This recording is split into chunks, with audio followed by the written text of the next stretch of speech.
આહાર વિહાર. શરીર સ્વસ્થ તો મન સ્વસ્થ.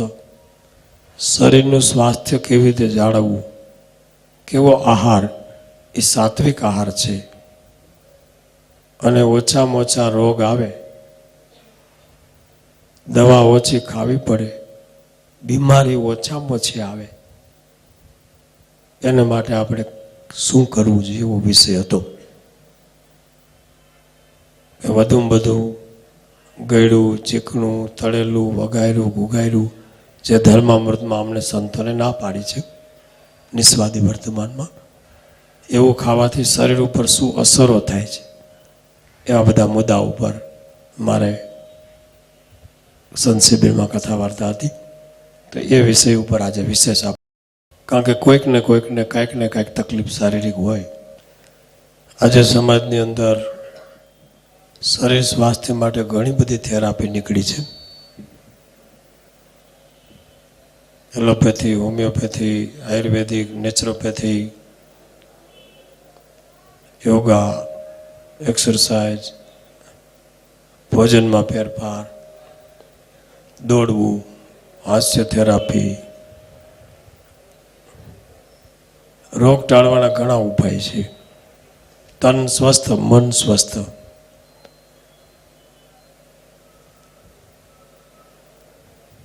આપણા વડીલો ગામડામાં રહેતા કે શહેરમાં,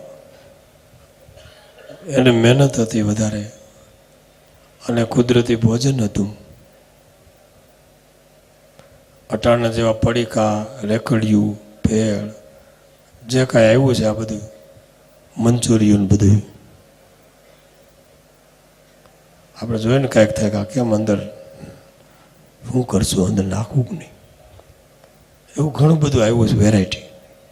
પણ આપણા વડીલો સાદું ભોજન જમતા તો 100 વર્ષ સુધી સ્વસ્થ, નિરોગી, ભક્તિમય, સેવામય જીવન જીવન વયા જતા હતા. આજે આપણે વિજ્ઞાન ઘણું વધ્યું, ઘણી બધી સિસ્ટમ સુખ માટેની વધી, પણ એની હારે આપણે રોગે વધાર્યા. જેનો જોવો અને કાંઈક ને કાંઈક તકલીફ હોય છે. કોઈને ડાયાબિટીસ, કોઈને એસિડિટી, કોઈને હાર્ટના પ્રોબ્લેમ, કોઈને કોલેસ્ટ્રોલ, કોઈને વજન વધી ગયું હોય, ઘટાડવા ધમ પછાડા કરે, કોઈને હા વજન જ ન હોય તો વધારવા ધમ પછાડા કરે, કોઈને ગોઠણના હાંધા, કોઈને કમરના દુખાવા, કોઈને માથાના દુખાવા, આધા શીશી, અંદર બીજા પ્રોબ્લેમ, કિડની, લીવર, હાર્ટ, આંતરડા, લંગ્સ, પગ, કાંઈક ને કાંઈક, કોઈકને આંખું, કોઈકને કાન, કોઈકને નાકમાં, કોઈકને દાંત હલતા હોય, દુખતા હોય. એમાં વ્યસની હોય એને તો એને તો બહુ દુખાવા થાય, કારણ કે તમાકુ નાખી હોય ને અંદર. એટલો વિજ્ઞાનનો યુગ હોવા છતાં નવા નવા રોગ શોધાતા જાય છે અને વિજ્ઞાન એને કંટ્રોલ કરવા પ્રયત્ન કરે છે. તો આજે એક એવી થેરાપી વિશે થોડી વાત કરવી છે, કુદરતી આહાર, જે આપણા ઋષિમુનિઓનો હતો, જેને આપણે ફલાહાર કહીએ કે કુદરતી આહાર કહીએ. હમણાં થોડા સમય પહેલાં પૂજ્ય પ્રભુ સ્વામી ને બધા સંતો શિબિરમાં આવ્યા હતા ને, પ્રભુ સ્વામી 2 દી રોકાણા હતા. પછી અમે જુનાગઢમાંથી 2-3 એવા જે જિલ્લાના સંચાલકો હતા, જનકભાઈ ઉચાટને આજે આવવાના હતા, રમેશભાઈ ધડુકને બધા આવ્યા છે, તો જરાક ઊંચો વાત કરજો. એમને બોલાવ્યા હતા. પછી આ નવી એક ભોજન પ્રથા છે, જેને અનુકૂળ આવે, સેટ થાય, એને ટ્રાય કરી શકે છે. એક કાળુભાઈ સાવલિયા છે, એટલે સુરતમાં રહીએ છીએ. પ્રભુ સ્વામી, શેત વૈકુંઠ સ્વામી, ભક્તિતનય સ્વામી, હરિનંદન સ્વામી, બધા સંતો એમને બોલાવેલા 2 દી પહેલાં. એનો ઓડિયો એમ મોકલો છે, કલાક મિટિંગ કરેલી. એ કાળુભાઈ સુરતમાં એક કેન્દ્ર ચલાવે છે, એક કેન્દ્ર નાસિકમાં ચલાવે છે. દરરોજના 50 થી 100 માણસોની ટ્રીટમેન્ટ કુદરતી આહારથી કરે છે. ગમે તેવા રોગ હોય, હું બોલ્યો એ બધાય કેન્સર સુધીના રોગ મટે એવા એની પાસે એક્સપિરિયન્સ દાખલા, એવા લોકોના અનુભવ એ લોકો જ બોલે કે મને આમ થયું હતું. ફોન નંબર સાથે તમે ગમે ત્યારે એને પૂછી અથવા કોન્ટેક કરી શકો. એ કાળુભાઈ સાવલિયા ત્યાં આવેલા, એની વિડીયો ક્લિપ હોય છે. એને વજન 100 કિલો ઉપર, ડાયાબિટીસ 400 ઉપર, બીપી, સીળસ એટલે આખા શરીરે ચાંબા થઈ જાય એટલા શરીરના પ્રોબ્લેમ હતા. એટલે એણે દવાઓ અમદાવાદ, બોમ્બે, સુરતના મોટા મોટા ડૉક્ટરો પાસે દવાઓ કરાવી. એ પોતે જ કહે છે સારું ન થયું, રિઝલ્ટ ન મળ્યું. આહારના પ્રયોગો કર્યા અલગ અલગ, એક્સરસાઇઝ, કસરતો, યોગા, ઘણું કર્યું. થોડાક દી એમ લાગે રાહત, પણ પાછું રિઝલ્ટ મળે નહીં. દરરોજની 20 ટીકડી દવા, 20 થી 25 ટીકડી ખાય, ઊંઘ ન આવે. અને એટલા બધા કંટાળી ગયા. 5 લાખ રૂપિયા દવામાં ખર્ચા, સારું ન થયું. પછી ધીમે ધીમે દોરા ધાગામાં ચડ્યા. તો કોઈ કે તમને આ નડે છે, આ નડે છે, તમે આવા નંગ ને આવા દોરા, આટલી માનતાઓ કરો. એ બધું કર્યું પણ કાંઈ સારું થયું નહીં. પછી 1-2 જોવરાયું કે તમને તમારા પિતૃઓ નડે છે, એટલે તમે એની પાછળ ભાગવત કરાવો, કથા બેહારો ગામડે અને બધા પરિવારને ભેગો કરો. એટલે એણે બિચારો કે મેં ભાગવત બેહારીને 5 લાખનો બીજો ખર્ચો કર્યો પણ કાંઈ સારું થયું નહીં. કારણ કે જે નડતું હતું એ કાંઈ હાથમાં નહોતું આવતું. પછી બધા ધંધાદારી હોવાની રીતે ઉપાય બતાવે, આ નડે તે નડે. પછી કે ન્યૂ ડાયટ સિસ્ટમ, નવી ભોજન પથાની બુક, બીવી ચૌહાણ સાહેબ અમરેલીના ઇલેક્ટ્રિક એન્જિનિયર છે. એને શરીરમાં એટલા બધા રોગ હતા, એટલા પ્રોબ્લેમ હતા, એણે એટલી બધી દવાઓ, એટલા ઉપચારો, સારું ન થયું ને એને આ કુદરતી પદ્ધતિ ઋષિઓના આહારની મળી અને અપનાવી, એના બધા રોગ વહી ગયા. એટલે એના પ્રચારક થઈ ગયા. એને ઘણી બધી બુકો લખેલી છે. એની બુક હાથમાં આવી પછી એણે એ બુક વાંચીને ઉપચાર કર્યા. આજે કે 16 વર્ષ થઈ ગયા, મારા નખમાં રોગ નથી, કોઈથી દવા નથી લેવી પડતી, 1 ટીકડી નહીં, અને હું આ વસ્તુનો પ્રચાર કરું છું. એ સંતો પાસે આવેલા સુરત, અને થોડો આપણે વિડીયો જોઈ લઈએ. એનું ટીવીમાં ઇન્ટરવ્યૂ પણ આવ્યું હતું, એટલે આપણને થોડો ખ્યાલ આવશે. કારણ કે આજનો વિષય છે સ્વસ્થ જીવન, સ્વાસ્થ્ય, સ્વસ્થ મન, આહાર શુદ્ધ, સત્વ શુદ્ધિ. મારું નામ કાળુભાઈ સાવલિયા. મારું ગામ છે અમરેલી જિલ્લાનું ઉડલી ગામ, અને હાલ સુરત રહેવાનું. તો મારો એક એવો અનુભવ છે કે અમે જ્યારે હું પહેલા બીમાર હતો, આજથી લગભગ 16 વર્ષ પહેલા, તો મને ડાયાબિટીસ, બીપી, સીળસ આવા બધા રોગ હતા. એમની મેં 5 લાખ રૂપિયાની દવા કરાવી. સુરતની અંદર કેસી શાહ, મોતાલા કે બધા ગિરીશ શાહ, જે આવા મોટા મોટા ડોક્ટરો, અને એમની હું દવા કરાવતો પણ મને રિઝલ્ટ ના મળતું. ત્યાર પછી મુંબઈ, અમદાવાદ, બરોડા, કોઈ પણ એવું કે અહીંયા ડોક્ટર છે, આયુર્વેદિક છે કે હોમિયોપેથિક, હું બધે જતો પણ મને રિઝલ્ટ ના મળતું. પછી મને એક વિચાર આવ્યો કે હું આપઘાત કરું. તો આવી મારી સ્થિતિ હતી, અને આવું બધું અમે કરતા, કારણ કે રોજની 20 ગોળી ખાવાની, અને મને રિઝલ્ટ ન મળે. ત્યારે હું ડાયમંડમાં હતો અને બધું કામ કરતા, પણ ક્યાંય મારું મન ન લાગતું.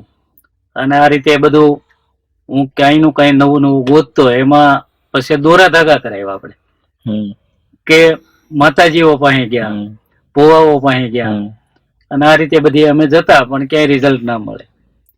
મારો પરિવાર પણ ઘણો બધો મોટો છે, એટલે મારા બાપુજીના જે બાપુજી દાદા મારા એમને સુગર હતું. હા એટલે આપણે એવું બધા કહે કે વારસાગતમાં સુગર આવે. સુગર આવે. તો મારો પરિવાર મોટો છે એટલે મારે ઘેર બધાને ડાયાબિટીસ. એટલે આમ જોવો તો સુગર ની ફેક્ટરી, કારણ કે સગાવાલા બહેનો ભાઈઓ બધાને. તો બધા વિચારતા કે આવું બધું કેમ, એટલે બધા કઈ નું કઈ ગોતતા. તો એક દિવસ જોવું રહ્યું તો એ લોકોએ એવું કીધું કે તમારા પિતૃ નડે છે અને મારે ઘેર ભાગવત કરાવે હારી 5 લાખ રૂપિયાનો ખર્ચો કર્યો પણ કોઈની બીમારી ના આવી. ખરેખર નડતું હતું એ કોઈને મળતું નહોતું. તો એક દિવસ ચૌહાણ સાહેબ જે અમરેલીના બીવી ચૌહાણ સાહેબ કરીને છે, BA ઇલેક્ટ્રિકલ એન્જિનિયર, અને એમની બુક મને મળી ગઈ. તો એ બુક મેં વાંચી, મારા ધર્મપત્નીએ વાંચી. તો એમણે મને સલાહ આપી, મને કે આજથી આપણે કાચું ખાઈ, આ બુકમાં સારું લખ્યું છે. અને એમણે મને હિંમત આપી, મને કે આજથી દવા પણ બંધ કરો. એ કે આપણે 10 દિવસ પ્રયોગ કરીએ કઈ મરી નથી જવાના. તો અમે બંને જણે ચાલુ કર્યું કાચું ખાવાનું. એટલે 10 દિવસમાં મારું સુગર નોર્મલ થઈ ગયું, BP થઈ ગયું અને ડાયાબિટીસ. આવા બધા રોગ જતા રહ્યા. ચામડીનો રોગ જતો રહ્યો, એટલે એમને સારું લાગ્યું. તો એમને કઈ રોગ નહોતો, પણ મારા માટે એમણે સાથે ચાલુ કર્યું હતું. તો અમે બરોબર પેલા 4.5 મહિનાના ઉપવાસ આવે એવી રીતે આવતા હતા. તો એમણે ગેસને તાળું મારી દીધું બિલકુલ, કે 4 મહિના આપણે ઘેર ગેસ જેગવો નથી. તો આ રીતે અમે ચાલુ કર્યું. એટલે જ્યારથી ચાલુ કર્યું તો 2 મહિના થયા, એટલે મારું વજન હતું 90 કિલો, એમાંથી 60 કિલો થઈ ગયું 2 મહિનામાં. મારી પત્નીને કઈ રોગ નહોતો, પણ એને મારા માટે કર્યું, કારણ કે હું આ સાધનામાં આવું એટલા માટે, મારું જીવન સુધારવા માટે. તો એમનું વજન હતું 100 કિલો, તો એમનું પણ 60 કિલો થઈ ગયું 2 મહિનામાં. એટલે એમને સારું લાગ્યું અને એકદમ એમને ઉત્સાહમાં આવી ગઈ કે હવે આપણે આવું જ કરવું છે. તો અમે ઘરમાં બધા આ રીતે પછી અપનાવતા થઈ ગયા. અને આજે મારે 16 વર્ષથી એક પણ દવાની જરૂર પડતી નથી. નહીં સુગર, નહીં ડાયાબિટીસ કે કોઈ પણ રોગની દવા લેવી નથી પડતી. નથી હું ચાલવા જતો, નહીં કસરત, યોગા, કોઈ કઈ નહીં. ખાલી નવી ભોજન પ્રથા, બસ બીજું કઈ નહીં. નવી ભોજન, કાચું તે સાચું, રંધાયું તે. કાળુભાઈ કે હું 6 ધોરણ ભણેલો છું, મને વાંચતા ઇંગ્લિશ ન આવડે, ગુજરાતી મને આવડે છે. એના 2 કેન્દ્ર મોટા ચાલે છે અને મને એ બધા લોકો ડૉક્ટર કહે છે. મારી પાસે આવે ડાયાબિટીસવાળા અને કેટલી પ્રોબ્લેમવાળા, દવાથી થાક્યા હોય, ડૉક્ટરોથી થાક્યા હોય, રિઝલ્ટ મળતા ન હોય, એ બધા આવે. એટલે હું એને કહું કે આ પ્રમાણે તમે જમો, બીજું મને કાંઈ ખબર નથી. મેં પ્રયોગ કર્યો ને સારું થયું છે. વિદેશના લોકોએ માંસાહાર છોડીને કુદરતી આહાર તરફ વળ્યા છે, કારણ કે આ પુસ્તકોમાં બધા એવી સિસ્ટમમાં લખ્યું છે કે કુદરતી જે આહાર છે એમાં શક્તિ છે. એ ચૂલે ચડી જાય એટલે એમાં વરાળમાં એનું એસેન્સ, એનો રસ ઉડી જાય છે. અને રોજ ભોજન ચૂલે ચડે એટલે એમાં તત્વ નષ્ટ થઈ જાય છે. આવો અમારે જનકભાઈ ઉચાટ, રમેશભાઈ ધડુક અને ભરતભાઈ રૂપારેલી આવ્યા છે. આપણે તાળીઓ થઈને વધાવીએ છીએ. આ બાજુ જરાક બેસજો સાહેબ, તમે આ બાજુ બેસો એટલે પ્રોજેક્ટરમાં વાંધો ન આવે. આ બાજુ પ્રોજેક્ટર છે એટલે તમારે. તો આ 3 ભાઈઓ આખા જુનાગઢ ને સૌરાષ્ટ્રનું સંચાલન કરે છે. જનકભાઈ ઉચાટ પ્રેસિડેન્ટ હોલ છે એમનો. બીજા અમારા રમેશભાઈ ધડુક માધવ માર્કેટમાં યુગ દુકાન છે એમની, જિગ્નેશભાઈ સાવલીની બાજુમાં, અને રૂપારેલા ભરતભાઈ. એ લોકો બહુ મોટી શિબિરો કરે છે. અને હમણાં લાલઢોરી પાસે રૂપાયતનમાં શિબિર પણ રાખી છે અઠવાડિયાની, કે કોઈ પણ રોગ હોય તમારે રિપોર્ટ આપવાનો, અઠવાડિયા એ કે એ પ્રમાણે જમવાનું, કુદરતી આહાર, તમારો રિપોર્ટ નોર્મલ કરીને બતાવે. ડાયાબિટીસ હોય કે કાંઈ પણ હોય, પછી તમને એમ થાય કે આહાર કરવો છે તો તમારે કરવાનો. એ શિબિર છે. એટલે મેં એને જ ખાલી બોલાવ્યા છે આજે, કે આજે અમે એક વિષય એવો રાખ્યો છે. અને આપણે થોડા સમય પહેલાં એકવાર થોડુંક પ્રકરણ ચલાવ્યું હતું. પાછું આ પ્રકરણનો બીજો પીરિયડ છે. પહેલાં પીરિયડમાં થોડું સેટ થયું હતું, આ બીજો પીરિયડ છે. એમ 2-4 પીરિયડ કરીને જો સેટિંગ થઈ જાય તો થઈ જાય, એમ જેને ફાવે એને. એટલે એને બોલાવ્યા છે કે કોઈને આમાં કાંઈ પ્રશ્ન હોય, ઘણા કે કાચું તો હું ખાવું, તો એમાં રેસીપી બુકો છે અને રેસીપી પણ અમે બતાવવાના છે આજે પ્રોજેક્ટર ઉપર, કે એમાં 50 થી 100 પ્રકારની આઈટમો ટેસ્ટફુલ બને છે ચૂલે છેડા વગરની, અને કુદરતી રીતે વ્યવસ્થિત, કે જે નાના બાળકોથી માંડી 100-80 વર્ષના વૃદ્ધો પણ અનુસરી શકે. એટલે આ સિસ્ટમ એવું છે કે ભોજન ચૂલે ચડે એટલે એમાં તત્વો બધા નષ્ટ થઈ જાય છે. એમાં જેટલું ગળ્યું, ચીકણું, તળેલું, વઘાર્યું, ઘોઘાર્યું, મસાલા, અત્યારની જે આ પંજાબી, ચાઇનીઝ ને ફલાણી ઢીકડીની જે ડીશો નીકળી છે, અને એ આપણે કદડા અંદર ભરી છે, રેકડીઓના, બોટલોના. એટલે આંતરડા છે વિજ્ઞાન પ્રમાણે 36 ફૂટના, નાનું મોટું આંતરડું ભેગું કરો તો 28-36 ફૂટ થાય. દોરડા જેવું, ટ્યુબ જેવું, રબર જેવું છે, ઇલાસ્ટિક. અને એમાં આપણે જે જમે છે એનું બતાવશું તમને આગળ, એ કેવી રીતે ચોંટી જાય છે, કેવી રીતે ચરબી થાય છે, કેવી રીતે કબજિયાત થાય છે. આ જે કબજિયાત છે ને એ જ બધા રોગોનું મૂળ છે. અને આ સિસ્ટમમાં એક જ હાઇલાઇટ છે કે તમારું પેટ સાફ એટલે રોગ માપ. આ એક જ છે મેન. આ સિસ્ટમમાં મેં જોયું, મેં બધી બુકો વાંચી છે, મેં આ ભાઈઓને મળ્યો છું અને ચૌહાણ સાહેબને બધા પુસ્તકો બધું ઘણું જાણ્યું, પણ એક જ મેન હાઇલાઇટ છે કે જો તમારું પેટ સાફ રહ્યો આહાર કરો તો રોગ ટોટલ માપ. કારણ કે આ 36 ફૂટની જે ગટર છે એ ભરાય તો 50 કરોડનો બંગલો હોય અને ગટર ભરાય ને અંદરથી જીવાય ઉભરાઈને ગંધાય તો એ બંગલામાં તમે રહી ન શકો. એમાં એક આ જીવાતમાં રહે છે, આ બંગલો છે, આ પૂર છે, દેહ. પુરુષ એટલે કહેવાય પુરુષ તે ઇતિ પુરુષ. હવે અંદર 36 ફૂટની ગટર છે, એમાં એટલો કદડો ભરાય છે અને એવો ભરાય છે કે એમાં ચોંટી જાય છે. એટલે કાળુભાઈએ આ બધા એને ઓળખે છે. એના દાદાને પોતાની ઉપર અનુભવ થયો કે જે 5 લાખનો ખર્ચો દવામાં કર્યો, 5 લાખની ભાગવતથી માંડી દોરાધાગામાં કર્યો, તો રોગ ગયા નહીં. બધું કર્યું, બધી કસરતો, દવાઓ, તો એ હટ્યા નહીં. પછી એને આ પ્રયોગ કર્યો અને પોતાના અનુભવથી બધું નોર્મલ થયું.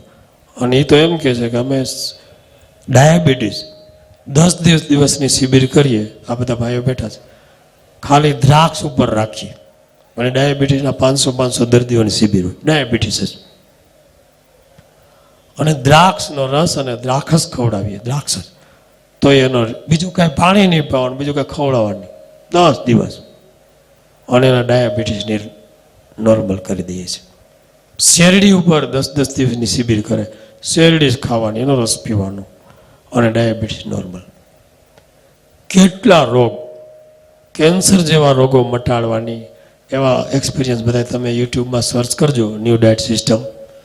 એની અંદર કેન્સર જેવા રોગો જેના મેટા એ પોતાના એક્સપિરિયન્સ કહેતા છે. આમાં કેવી રીતે સિસ્ટમ છે એ બધી તમને બતાવશું કે આમાં કેવી રીતે કરવાનું હોય. પછી જેને અનુકૂળ આવે, કોઈ ફોર્સ નહીં, ફરજિયાત નહીં, પણ જાણી લેવું જોઈએ કે આમાં આપણને કાંઈ પ્રોબ્લેમ હોય, ન સોલ્વ થતા હોય, વર્ષોથી હેરાન થતા હોય તો થોડી એડ કરતા જઈએ. દાખલા કે પહેલો પીરિયડ હતો તો મેં થોડીક એડ કરી દી, હવે બીજો પીરિયડ આવ્યો થોડીક વધારે એડ કરું છું, અને ઈચ્છું છું કે આવી એડ થઈ જાય તો આમ શાંતિ રહે એવું છે. મન શાંત રહે, સત્વગુણ વધારે, કારણ કે આહાર શુદ્ધો સત્વ શુદ્ધિ, અને સત્વ શુદ્ધો ધ્રુવા સ્મૃતિ. આ ઉપનિષદનું સૂત્ર છે.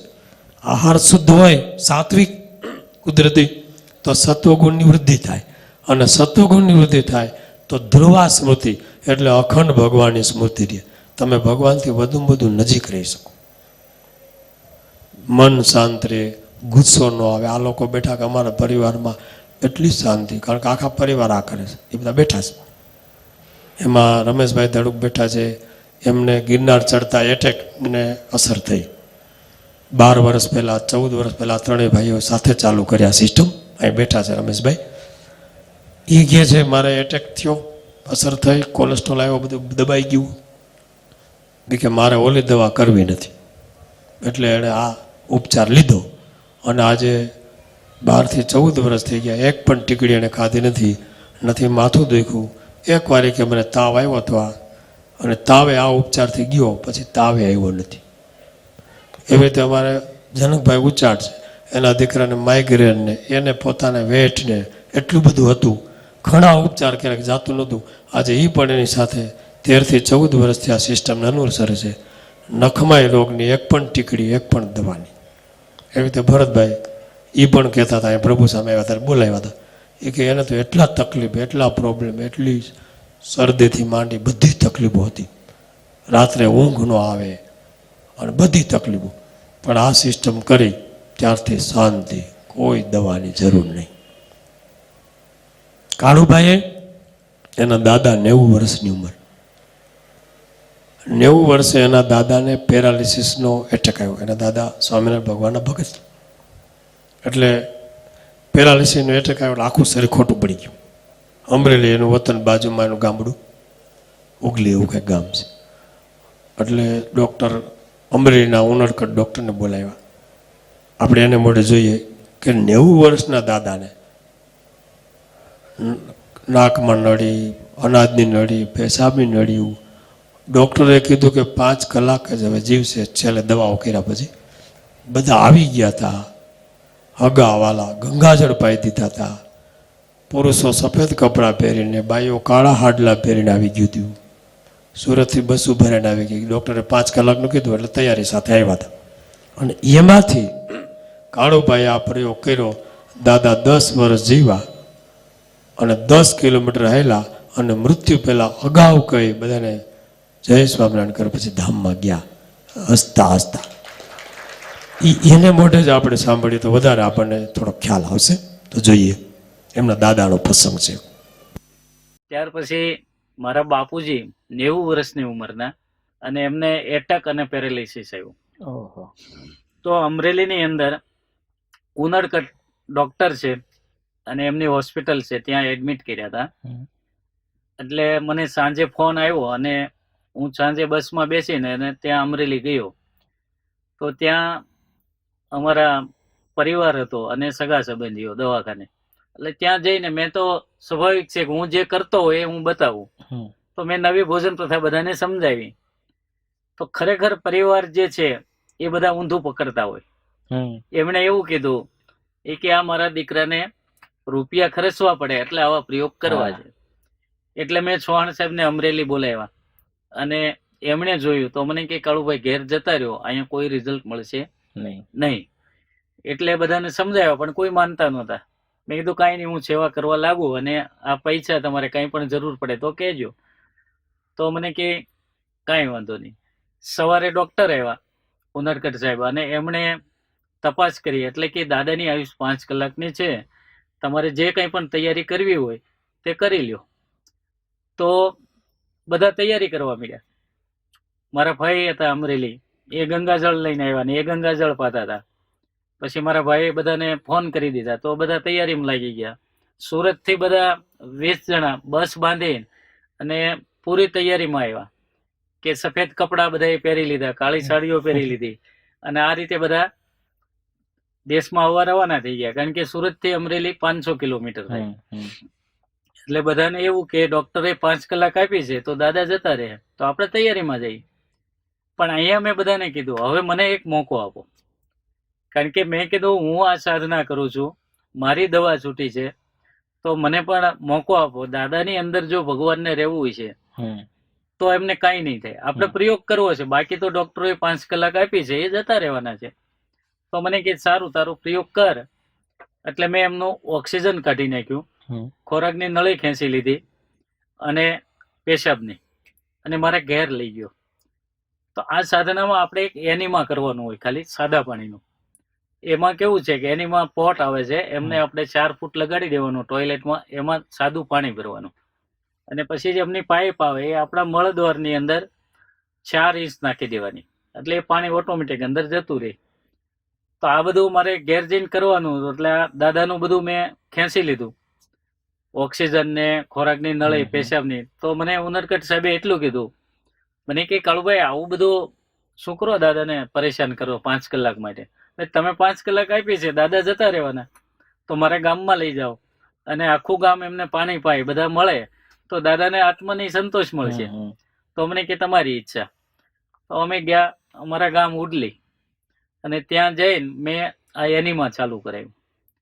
એટલે એનિમા જેવું આપ્યું, એવું આંતરડામાંથી એવો બધો મળ નીકળ્યો કે કાળો ડામર જેવો અને દુર્ગંધ મારે. દાદાને શાંતિ થઈ ગઈ.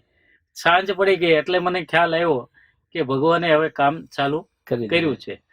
તો સાંજે દાદાએ પાણી માંગ્યું તો 2 ચમચી પાણી આપ્યું, કારણ કે પેરેલિસિસ હતું એટલે કઈ હલતા ચલતા નહીં. અને એનીમાં પાછું રાત્રે આપ્યું. આવી રીતે 4 દિવસ સુધી હું એનીમાં આપતો, 2 વાર 3 વાર, અને પાણી આપ્યા કરતો. દાદા સુતા રહી, કઈ બોલે નહીં. ડોક્ટરોએ 5 કલાક આપી હતી, અહીંયા 5 દિવસ થઈ ગયા. તો આપણને તો ખ્યાલ આવે, હિંમત આવી જાય. એટલે 5મા દિવસે સવારે પથારીમાં બેઠા થયા અને મને કે ભાઈ મારે ખાવું છે, આટલું બોલ્યા.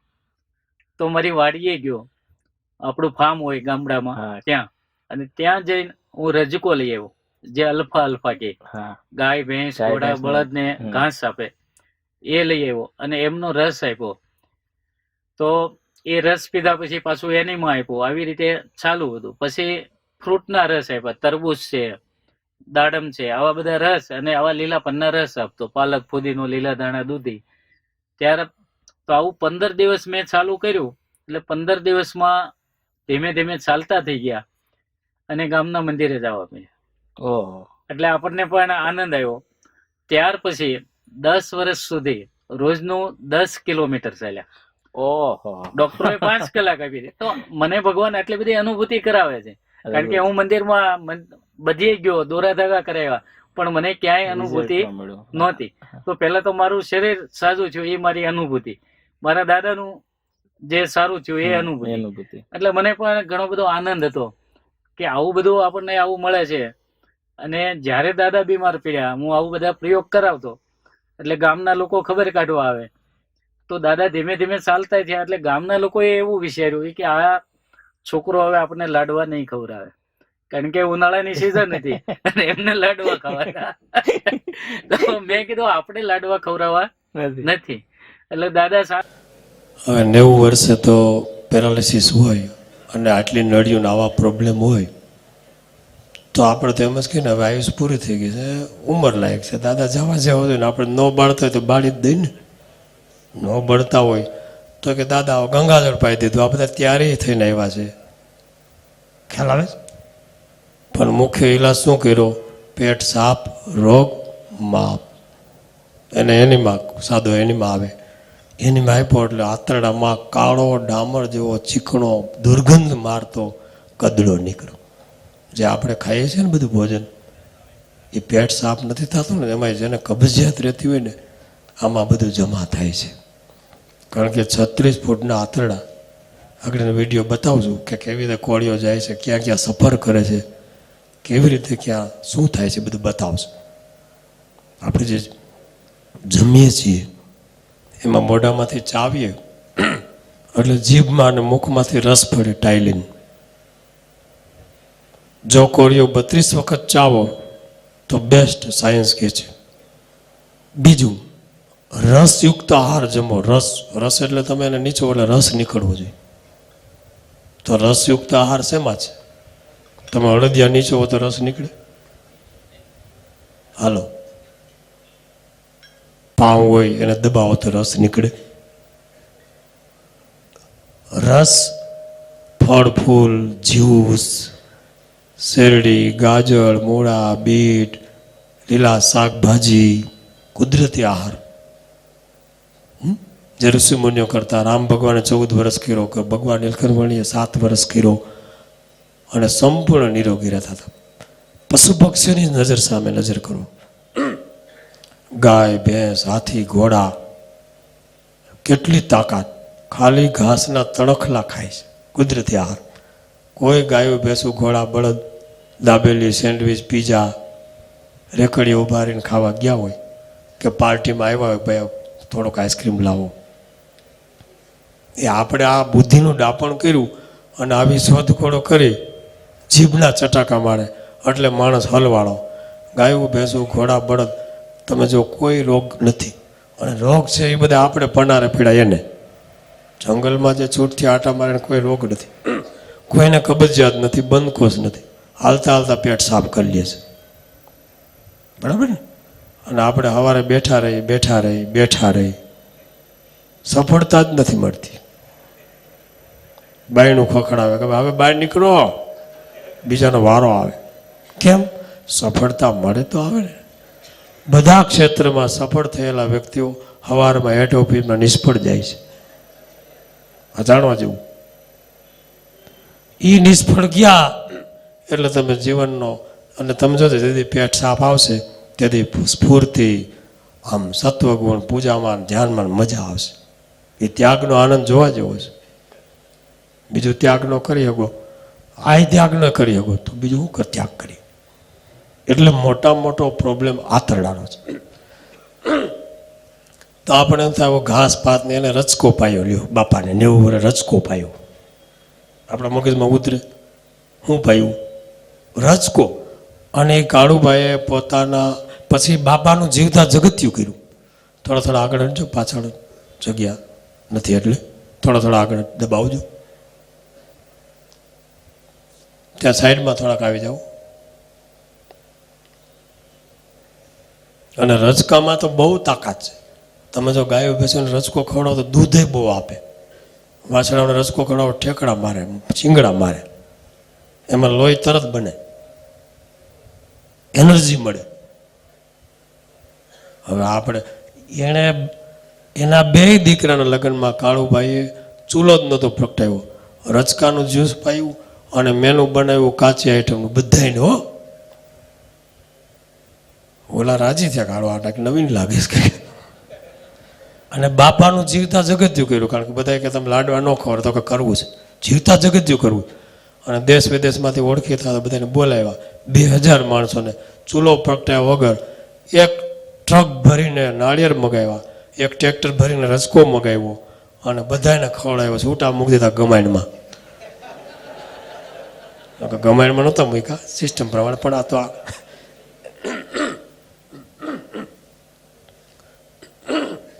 ગાયો અને ભેંસું, બળદ ઘાસ તણખલા ખાય છે, નથી મરચું, મીઠું, લીંબુ, કાંઈ નહીં, મસાલા નહીં. તો એ દૂધ જે આપે અને એની જે તાકાત હોય છે, દૂધમાં ફેટ આવી જાય, એમાં ઘી આવી જાય, માખણ આવી જાય, તર આવી જાય, તો એ ઘાસમાંથી જ બન્યું. અને બોડી કેવડી એ આમાંથી ડેવલપ થઈ. અર્થાત એમાંથી થતું તો એ છે, પણ આપણે પેઢીઓથી સિસ્ટમ બદલી નાખી એટલે આપણે સેટ નથી થતું. અને રાંધેલ ભોજનનું વ્યસન પડી ગયું છે આતરડાને. છે ને? આતરડાને હોજરીને જ્યાં સુધી રાંધેલ ન ખાવ ત્યાં સુધી તૃપ્તિ ન થાય. એ વ્યસન પડી ગયું એટલે વ્યસન છોડવું કઠણ બહુ પડે. વ્યસની માણસને વ્યસન છોડાવી દીધું. બધી ખબર હોય, કેન્સરના ચિત્ર બતાવે પડીકી ઉપર, તો એ પડીકી ઊંધી કરીને દબાવી લે.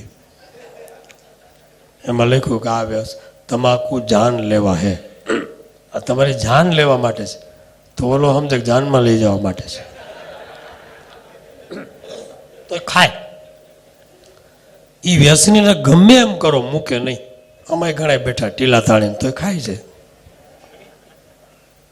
કરે લાંબુ ટીલું પણ કામકાજ ઢીલું, ભલે ટીલા તાણે પણ વ્યસન જ મૂકતા. એ જે વ્યસન છોડવું કઠણ છે, એમ જ રાંધેલું ભોજન આતરડાને હોજરીને એટલું બધું વ્યસન પડી ગયું છે કે એ તમે છોડો ને આની ઉપર આવો એટલે વ્યસન છોડે ને શરીરમાં જે ટૂટ ઉપડે અને જે મૂડલેસ થઈ જાય, જાણે તાજો રંડાણો હોય એમ બેઠો હોય.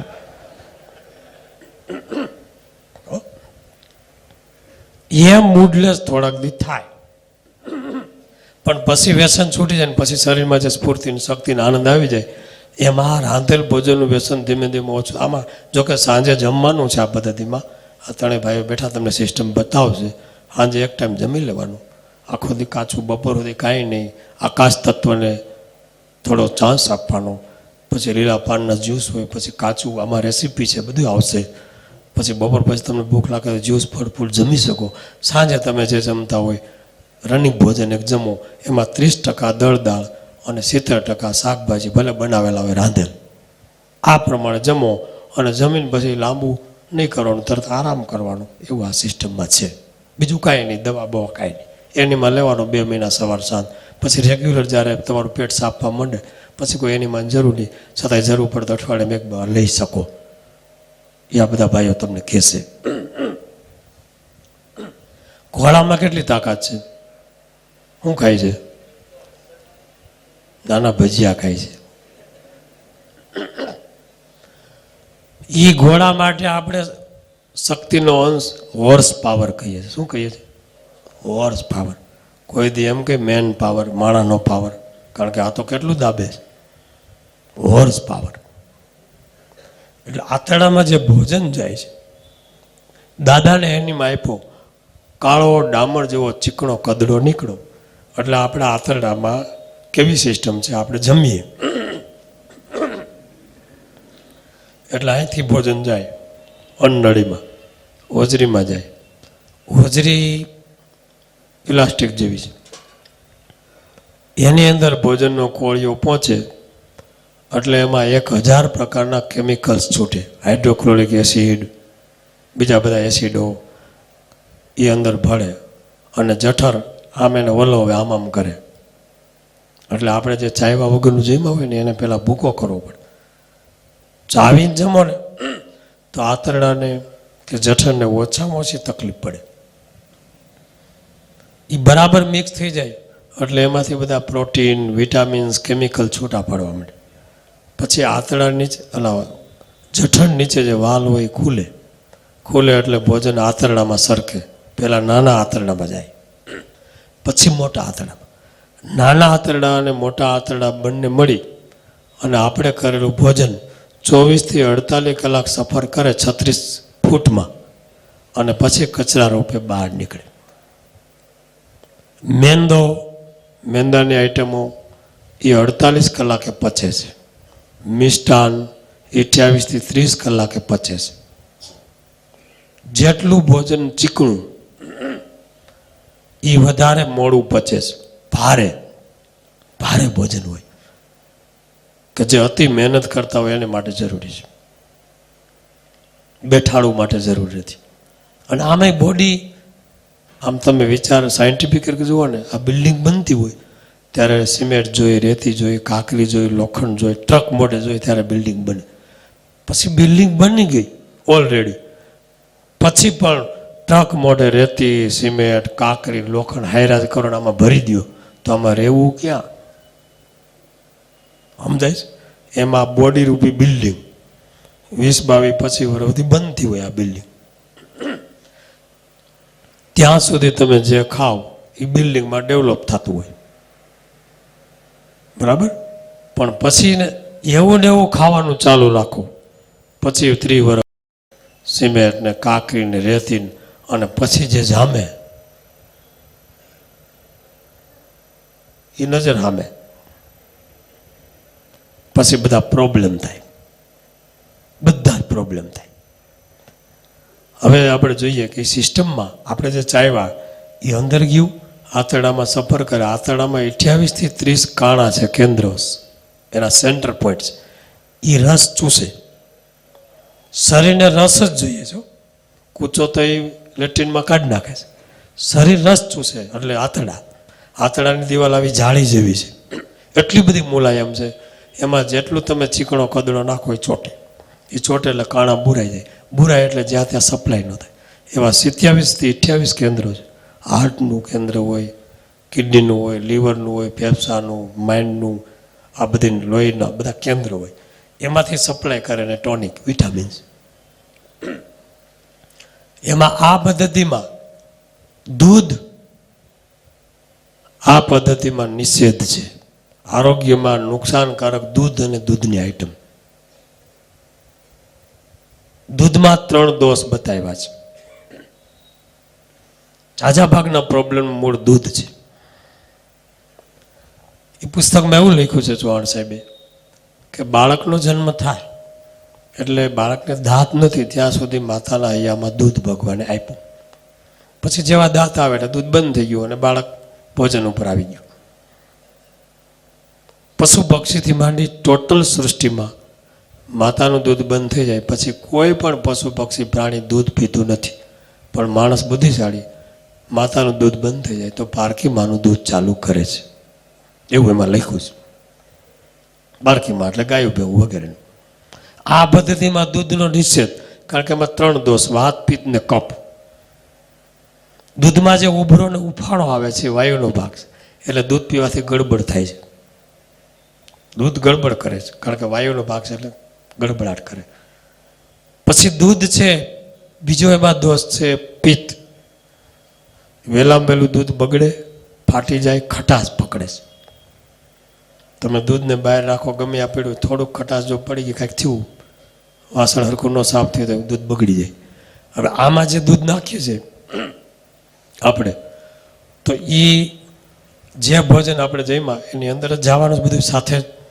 તો શાકમાં ટમેટા હોય, મરચાં હોય, ફરાળું હોય, ચટણી હોય, મીઠું હોય, અંદર કેટલું દાબેલીને ઢોકળા ડાયબા હોય, એમાં દૂધ જવા દે. હવે એ દૂધ કેવી રીતે સલામત રહે? એ ફાટીને ફોદા થાય એટલે પિત્ત થયું. પિત્ત એટલે ખટાશ પકડી, એટલે એસિડિટી ને પ્રોબ્લેમ ને બધું ચાલે.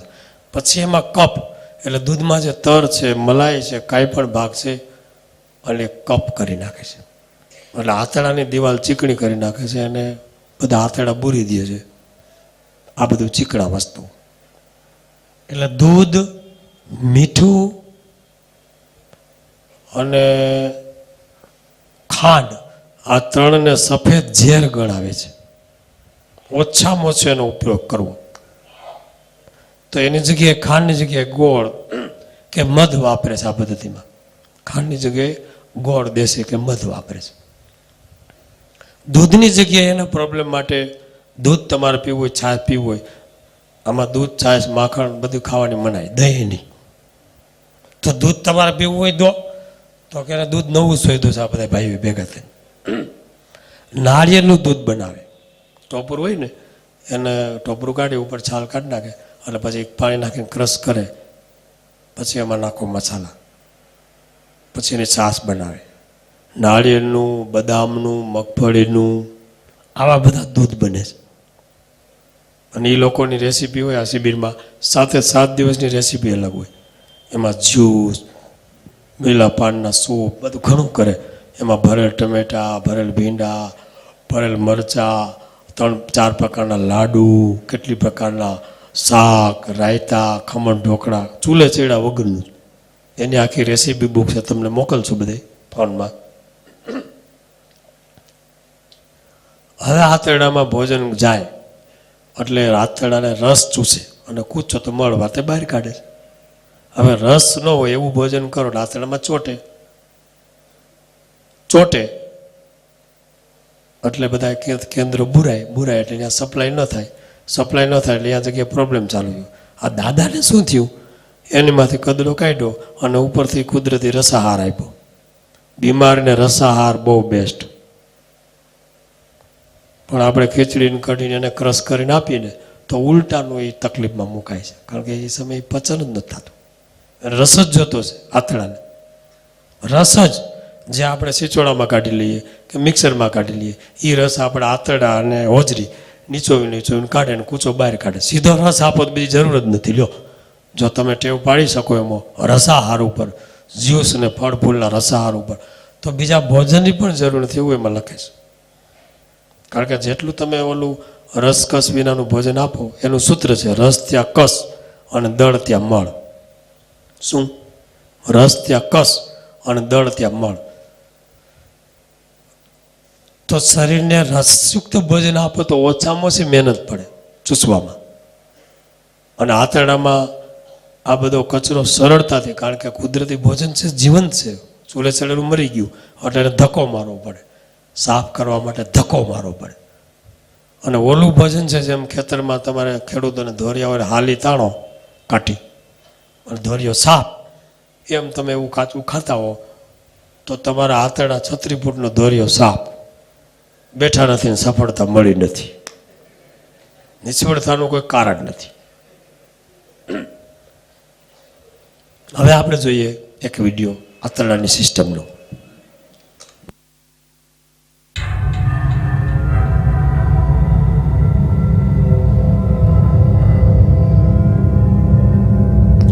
ચાવે છે,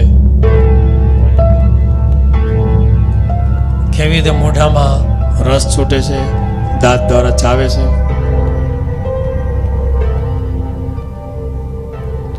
જો આ કોળીઓ ચવાણો અંદર જાય છે સ્વર પેટી પાસેથી, હવે અન્નનળીમાં ઉતરે છે.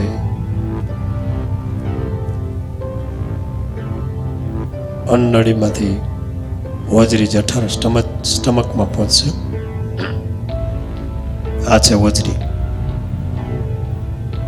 હવે એની અંદર કેમિકલ છૂટશે, આપણી હોજરીમાં જાય કોળીઓ.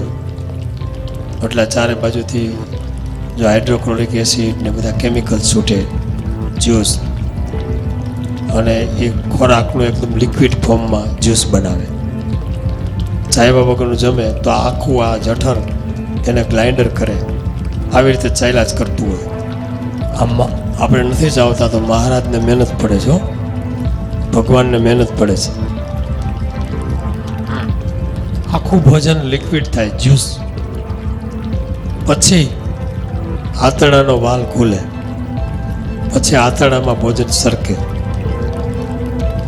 પછી 36 ફૂટના આંતરડામાં સફર કરે. જો અહીંથી ગયું, હવે એમાંથી બધું ચૂસાય, વિટામિન, ખનિજ, તત્વ. જો આંતરડાનો અંદરનો આકાર એકદમ મુલાયમ છે, એની અંદર ભોજન ચાલે છે. એમાં ઝીણા ઝીણા રેસાઓ છે. જો આ આંતરડામાં આ ભોજનના કણ છે, એમાંથી જે કાંઈ હોય ચૂસાતો આંતરડા છે. આ 36 ફૂટના આંતરડા છે, એમાંથી અંદર ગયું. હવે કેવી રીતે કચરા રૂપે બહાર નીકળે છે.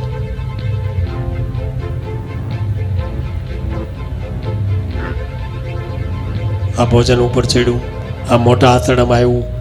હવે મોટા આંતરડામાં આવે ને એટલે ભોજન કચરો થઈ ગયો, એમાંથી બધું જ ચૂસાઈ ગયું, ખનિજ, વિટામિન્સ બધું. મોટું આંતરડું એટલે ફરતી કોર છે, એ મોટું છે, વચ્ચે નાનું છે. આ આખું ગૂંચળું લાંબુ કરો 36 ફૂટનું થાય, સાયકલના ટ્યુબ જેવું. જેમ ફુગોનું કાકડી હોય લાંબુ થાય એવડું લાંબુ છે. આમાં 48 થી 24 કલાક ભોજન આટા મારે. અને પછી મોટા આંતરડામાં ચડ્યું એટલે કચરો થયો. એમાંય થોડુંક પાણી હોય ચૂસાય, એ પછી પેશાબ થાય. અને જે હાવ કચરો હોય છે એ મળ દ્વારા નીકળે છે. હવે એમાંય જુઓ કુદરતી સિસ્ટમ કેવી છે. અંદર પ્રાણ, અપાન, સમાન 10 પ્રકારના વાયુ છે.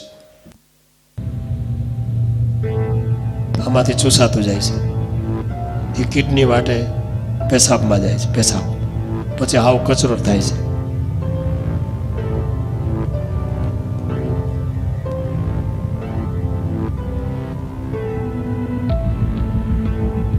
ઉપરથી વાયુ, કુદરતી 10 પ્રકારના વાયુ છે, એ છૂટે એટલે કચરાને દબાણ કરે છે. અને તમને ધીમે ધીમે કચરો હાવ એક કુંડી છે આપણી મોટા આંતરડામાં છેડે, એ કુંડીમાં ભેગો થાય.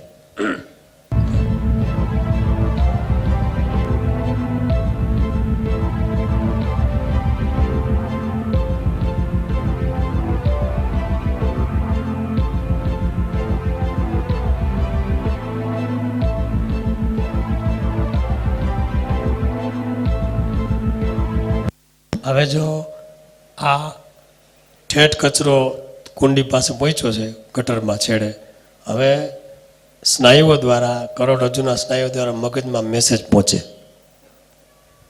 આ ભગવાને કેવી ઓટો સિસ્ટમ કરી છે, ઐચ્છિક સ્નાયુ ભૂમિકા. એના દ્વારા તમને અંદર સંકલ્પ થાય કે હવે જવું છે,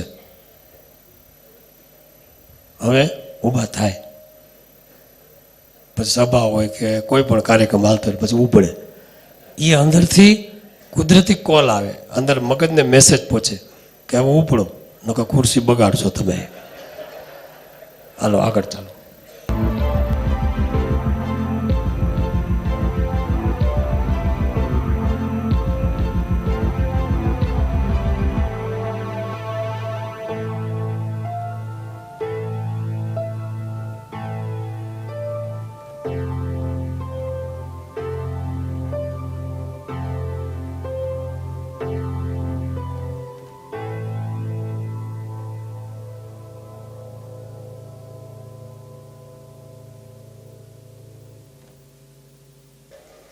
કારણ કે ઝાઝા ભાગના પ્રોબ્લેમ છે ભાઈ, આ વાસ્તવિકતા છે, આપણે એક સમજવા માટેની વાત છે.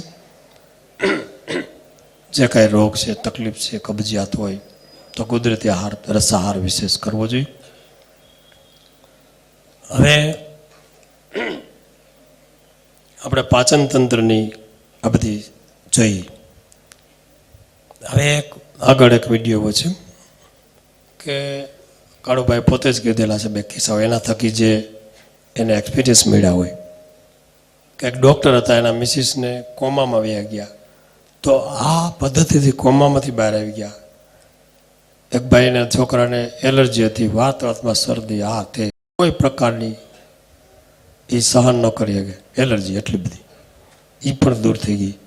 એનો કિસ્સો કે છે, જરાક જોઈ લઈએ. કાલે જ મને યુનિક હોસ્પિટલ આપણે પૂણા ગામ, ત્યાં એક ભાઈ લેવા આવ્યા હતા. એમની દીકરીના લગ્ન છે ને એમના મિસિસ કોમામાં જતા રહ્યા. તો મને ત્યાં જઈને જોયું મેં, તો એટલું બધું આમ વેન્ટિલેટર ઉપર છે કે આપણને દયા આવે. તો મને કે આનું શું કરવું? મેં તો મારી પાસે કોઈ બીજું કંઈ છે નહીં, તમે ખાલી એમને એનિમા કરાવો અને રસાહાર. જો એમના અંદરથી ભગવાનને રહેવું હોય તો એ બહાર આવી જાય છે. કારણ કે આ પણ દાખલો છે દામનગરના અરવિંદભાઈ કોઠિયા ડોક્ટર અને એમના મિસિસ સીમાબેન ડોક્ટર. તો જ્યારે એ બધી ટ્રીટમેન્ટો આપતા બધા આવે એમને, અને એમાં એમને વાયરલ ઇન્ફેક્શન લાગી ગયું એમના મિસિસને, તો એમાંથી કોમામાં જતા રહ્યા. અને એ રાજકોટ આપણે સ્ટર્લિંગ હોસ્પિટલની અંદર એડમિટ કર્યા. અને અમને ફોન આવ્યો, એટલે હું સુરત હતો, એટલે મેં ચૌહાણ સાહેબને કીધું, મેં કીધું તમારે નજીક થાય તો તમે જઈ આવો. તો ચૌહાણ સાહેબ ત્યાં ગયા અને એમને આ રીતે જે ડોક્ટરો નળી દ્વારા જે ખોરાક આપતા હતા, ખીચડી ને રોટલી ને આવું બધું ક્રશ કરીને, એની જગ્યાએ ચૌહાણ સાહેબે એવું જ કીધું કે હું કઈ ડોક્ટર નથી, હું તમને કહું એટલું કરો. તો ચૌહાણ સાહેબે એવું કીધું, એમને લીલા પાનનો રસ આપો અને એનીમાં આપો. તો ત્યાંના ડોક્ટરો સાથે મીટિંગ કરી અને એમને આ બધું કરાવ્યું. તો એને ડોક્ટરે એવું કીધું કે આ કેસમાં અમે કહી ન શકીએ, 5 વર્ષે આવે, 15 દિવસમાં થાય, અથવા 15 વર્ષે જતા રહે, કોમામાંથી બહાર ના આવે. તો જે ડોક્ટર અરવિંદભાઈ હતા એમની ઈચ્છા હતી, એટલે એમણે કીધું મારે આ પ્રયોગ કરવો છે, અને એ કરતા હતા. તો એમને આ રીતે કરાવ્યું, એટલે 5 જ દિવસમાં એ કોમામાંથી બહાર આવી ગયા. અને આજે એમને પણ 6-7 વર્ષ થઈ ગયા. તો આજે એ પણ ટ્રીટમેન્ટ આપે જ છે બધાને, ડોક્ટર જ છે અને બધાને આપે. અને એ પણ અત્યારે નવી ભોજન પ્રથા જ સમજાવે છે બધાને કે તમે આવું કરો ભાઈ, દવા નથી ખાઈ. કારણ કે અરવિંદભાઈ ને ખુદ સુગર હતું, 400-500 રહેતું. એ સુગર આજે 6-7 વર્ષથી નથી. એમના દીકરાને એલર્જી હતી, દૂધ ખાય કે આઈસ્ક્રીમ ખાય એટલે તરત શરદી થતી, ધૂળ ઉડે તો શરદી થાય. આજે બધું ખાઈ પીવે છે અને આ બધું કરે જ છે. એક કિસ્સો એવો બન્યો, ટૂંકમાં કુદરતી આહારનો ચમત્કાર છે એનીમા સાથે. મુખ્ય રસ જાય છે એટલે બધું થઈ જાય છે. હવે છે સુરતની એક દીકરી છે 17 વર્ષની, અને હાર્ટ ફેલ હતું, ફેફસા ફેલ, અને સૂઈ પણ ન શકે, પેરાલિસિસનો એટેક છે, દિવાલને ટેકે બેઠી છે, 17 વર્ષ, અને શરીરમાં હાડકાં, 19 કિલો વજન. અને ડૉક્ટરે તો કહી દીધું અને ઓપરેશન કરો તો 38 થી 40-50 હજારનો ખર્ચો થાય, પણ જીવે નહીં. એવા કિસ્સાને પણ આ પદ્ધતિમાં એણે બેઠો કર્યો. આ કિસ્સામાં આ દીકરીને એ જરાક જોઈ લઈએ. અને સુરતની અંદર એક બેબી છે મિત્તલ કરીને, અને એ 19 વર્ષની બેબી હતી. અને મારી પાસે આવ્યા એમના પપ્પા, તો એ બેબી મહાવીર હોસ્પિટલમાં હતી આપણે અહીંયા છે ને એમાં. અને ત્યારે એમને ડોક્ટરોએ એવું કીધું કે આ બેબી જે બસે એવું નથી, કે આમનું હાર્ટ ફેલ થઈ ગયું, ફેફસા પતી ગયા છે, એટલે એ કે આ બસે નહીં, તમે ઘેર લઈ જાઓ. તો એમના પપ્પાને મારું કાર્ડ અને મારી કઈ પણ પત્રિકા મળી ગઈ. એટલે એ આવ્યા અને મને કીધું આવું છે કાળુભાઈ. મેં તો તમને ડોક્ટર શું કે બસવાની શક્યતા જ નથી. મને કઈ ખર્ચા માટે મેં કીધું શું કે અમે પૂછ્યું કે આમના માટે ખર્ચો કેટલો થાય, એટલે એ એવું કે 38,000 રૂપિયાનો ખર્ચો છે, આ તમે બધું રિપેર કરાવો, પણ છોકરી બસે નહીં, તમારે પ્રયોગ કરવો હોય તો કરો. એટલે એના પપ્પા તો ગરીબ માણસો છે, બહુ એટલા બધા નથી, મીડિયમ વર્ગ છે. તો મને કે હવે શું કરવું? મેં કીધું ઘેરે લઈને આવતા રહ્યો. ડોક્ટર તો ના પાડે. અને એમને અમે આ એનીમા કરાવ્યું, અને એમને તો મેં ઘાસના રસ ઉપર રાખી, આ રજકો છે, પછી લોન છે, આવા લીલા પાનના રસ ઉપર. તો જયારે એ લોકો મારી પાસે આવ્યા ત્યારે એ બેબીનું વજન 17 કિલો વજન હતું, 19 વર્ષની બેબી. ઓહો હવે તમે વિચાર કરો. અને ડોક્ટરોએ આવું કીધું. ડોક્ટરોએ એને એટલું જ કીધું કે આને આઈસ્ક્રીમ આપજો, બીજું કઈ નહીં, ઘેર લઈ જાવ તો. તો અમે એમના ઘેર ગયા રાત્રે, અને આ રીતે દિવાલ ઉપર આમ બેઠી હતી ટેકે. એટલે અમે પૂછ્યું આવી રીતે કેમ? એટલે કે આજે આ 17 વર્ષની થઈ, એ ક્યારેય સૂતી નથી, એટલો હાફ ચડે છે, અને આ દિવાલના ટેકે એને રહેવાનું અને આઈસ્ક્રીમ ખાવાનું. તો ડોક્ટરોએ કીધું એટલે એમના ઘરમાં બધા એમના ભાઈઓ છે, બધાને પ્રેમ તો એ બેન માટે એક બેન હતી, તો બધા આઈસ્ક્રીમ લઈ આવે, જેટલા ઘરમાં આવે એટલા આઈસ્ક્રીમ લેવા ને એમને ખવડાવે. તો અમે જયારે ગયા ત્યારે એમને આઈસ્ક્રીમ ત્યારથી જ બંધ કરાવી દીધું, અને એની માં મેં કીધું આને આપો, બીજું કઈ નથી આપવું. તો એ સંજીવની પાત્ર, એની મને અમે સંજીવની કહીએ છીએ, કારણ કે એવું કામ કરે. એટલે એમના આંતરડામાંથી મળ મળ્યો નીકળવા, અને પછી એમને કીધું આને હવે આવા બધા રસ તમે આપો. તો એ રસ ચાલુ કર્યા. એટલે મહિનાદીમાં એમનું ખાલી લીલાપનના રસ ઉપર, ઘાસ ઉપર વજન વધ્યું 5 કિલા. એટલે એમને સારું લાગ્યું. 2 મહિના કરાવ્યું એટલે 10 કિલો વજન વધી ગયું. જે 17 કિલો હતું એમાંથી 27 થઈ ગયું. અને 4 મહિના સુધી આવા બધા રસ ઉપર, તો 4 મહિનામાં એમનું વજન 40 કિલો થઈ ગયું, અને બધું કામ કરતી થઈ ગયું. પછી એમણે રિપોર્ટ કરાવ્યા, તો બધા રિપોર્ટ નોર્મલ આવ્યા. તો આ જે આનંદ છે ને, એ આ આનંદ છે, કારણ કે ભગવાન આપણી પાસે કેવું કામ કરાય. તો આપણે ઘરે બેસવાની જરૂર જ નથી, આપણે બધાને આવું જ બધું કરાવીએ અને બતાવીએ. બાકી મને ઘણા બધા લોકો પૂછે મને કે તમારું ઘર કેમ ચાલે? પછી એમને હું ખાલી એક જ સવાલ કરું છું કે નરસિંહ મહેતાનું કેમ હાલતું, મીરાબાઈનું કેમ હાલતું? કારણ કે ચિંતા આપણે કરીએ છીએ, બાકી ઉપરવાળાને બધી આપણી ચિંતા છે, અને એ બેઠો જ છે આપણું કામ કરવા માટે. પણ જયારે સમર્પિત થઈ છે ત્યારે આ બધું. આ એક જે કિસ્સાઓ છે એવા છે કે એમાં ડૉક્ટરે હાથ ધોઈ નાખ્યા હોય. પહેલાં દાદાનો કિસ્સો હતો, ડૉક્ટરે શું કીધું કે 5 જ કલાક જીવશે, ગંગાજળ પાઈને ટોટલ તૈયારી કરી લીધી હતી. તો દાદા જે 5 કલાક ડૉક્ટરે મોટા કહી દીધું એટલે પછી તો પૂરું થઈ ગયું. તો 10 વર્ષ જીવે અને દરરોજનું 10 કિલોમીટર હાલે અને પાછા મરવા ટાણે અગાઉ કહીને જાય નિરોગી. તો આમાં આપણે શું સમજવું? હાલો, આ દીકરીનો કિસ્સો આવ્યો, બરાબર? ફેફસા ફેલ, હાર્ટ ફેલ, ડૉક્ટરો કે આ ઓપરેશન કરો તો બચે નહીં, છતાં 38,000નો ખર્ચો, અને એ દીકરીનું વજન વધ્યું, હાલતી થઈ ગઈ, બધું કામ કરતી થઈ ગઈ. તો આમાં મેડિકલ ડૉક્ટરનું શું સમજવું અને આનું શું સમજવું? હવે એ તમારે વિચારવાનું છે.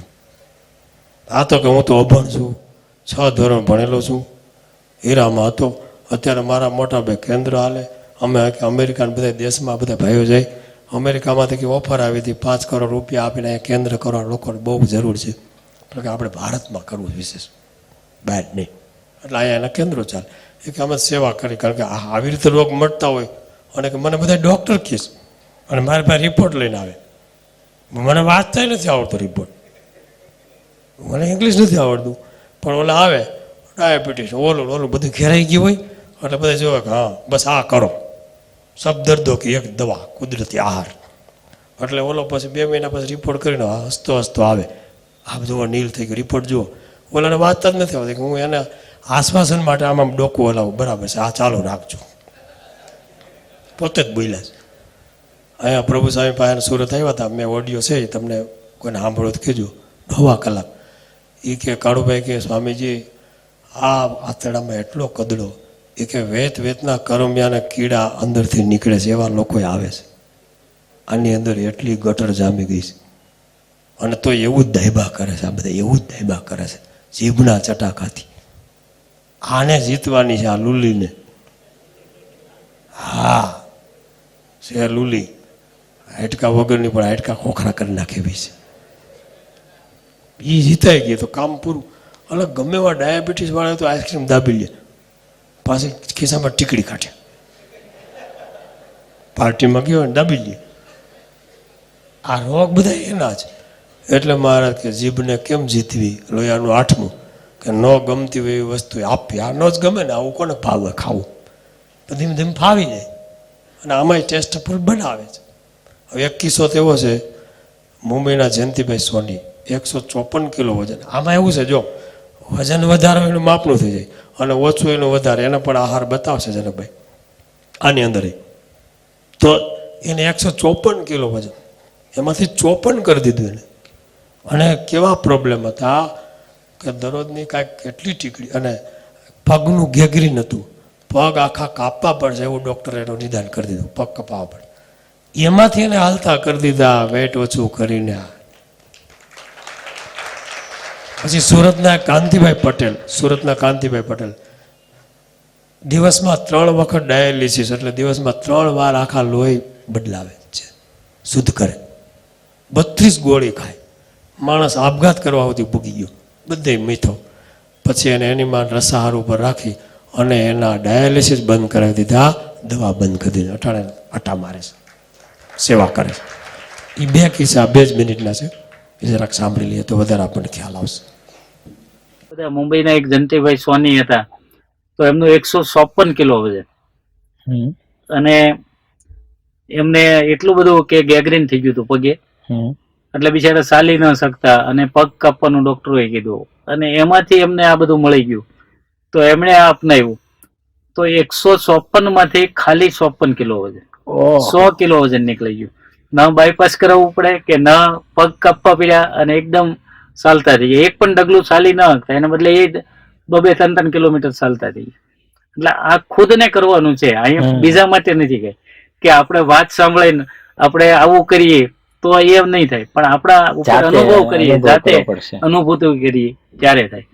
આવી રીતે એક કાંતિભાઈ પટેલ કરીને છે આપણે દાપોલીમાં, રત્નાગીરી. તો એમને મને ફોન આવ્યો એટલે હું ત્યાં ગયો અને ત્યાં જઈને એમને મેં આ બધું સમજાવ્યું. એટલે મને કીધું કે આ બધું હું નહીં કરી શકું, મને તો કઈ ખબર નહીં. મેં કીધું પણ કારણ શું છે? તો મને કે હું 32 પોઈન્ટ ઇન્સ્યુલિન 3 ટાઈમ લઉં છું, 32 ગોળી ખાઉં છું અને 3 વખત ડેઇલી સર્વિસ ડાયાલિસિસ કરું છું દિવસમાં. પછી તો મેં કીધું તો બહુ મોટો કેસ છે આપણો કામ કરવું.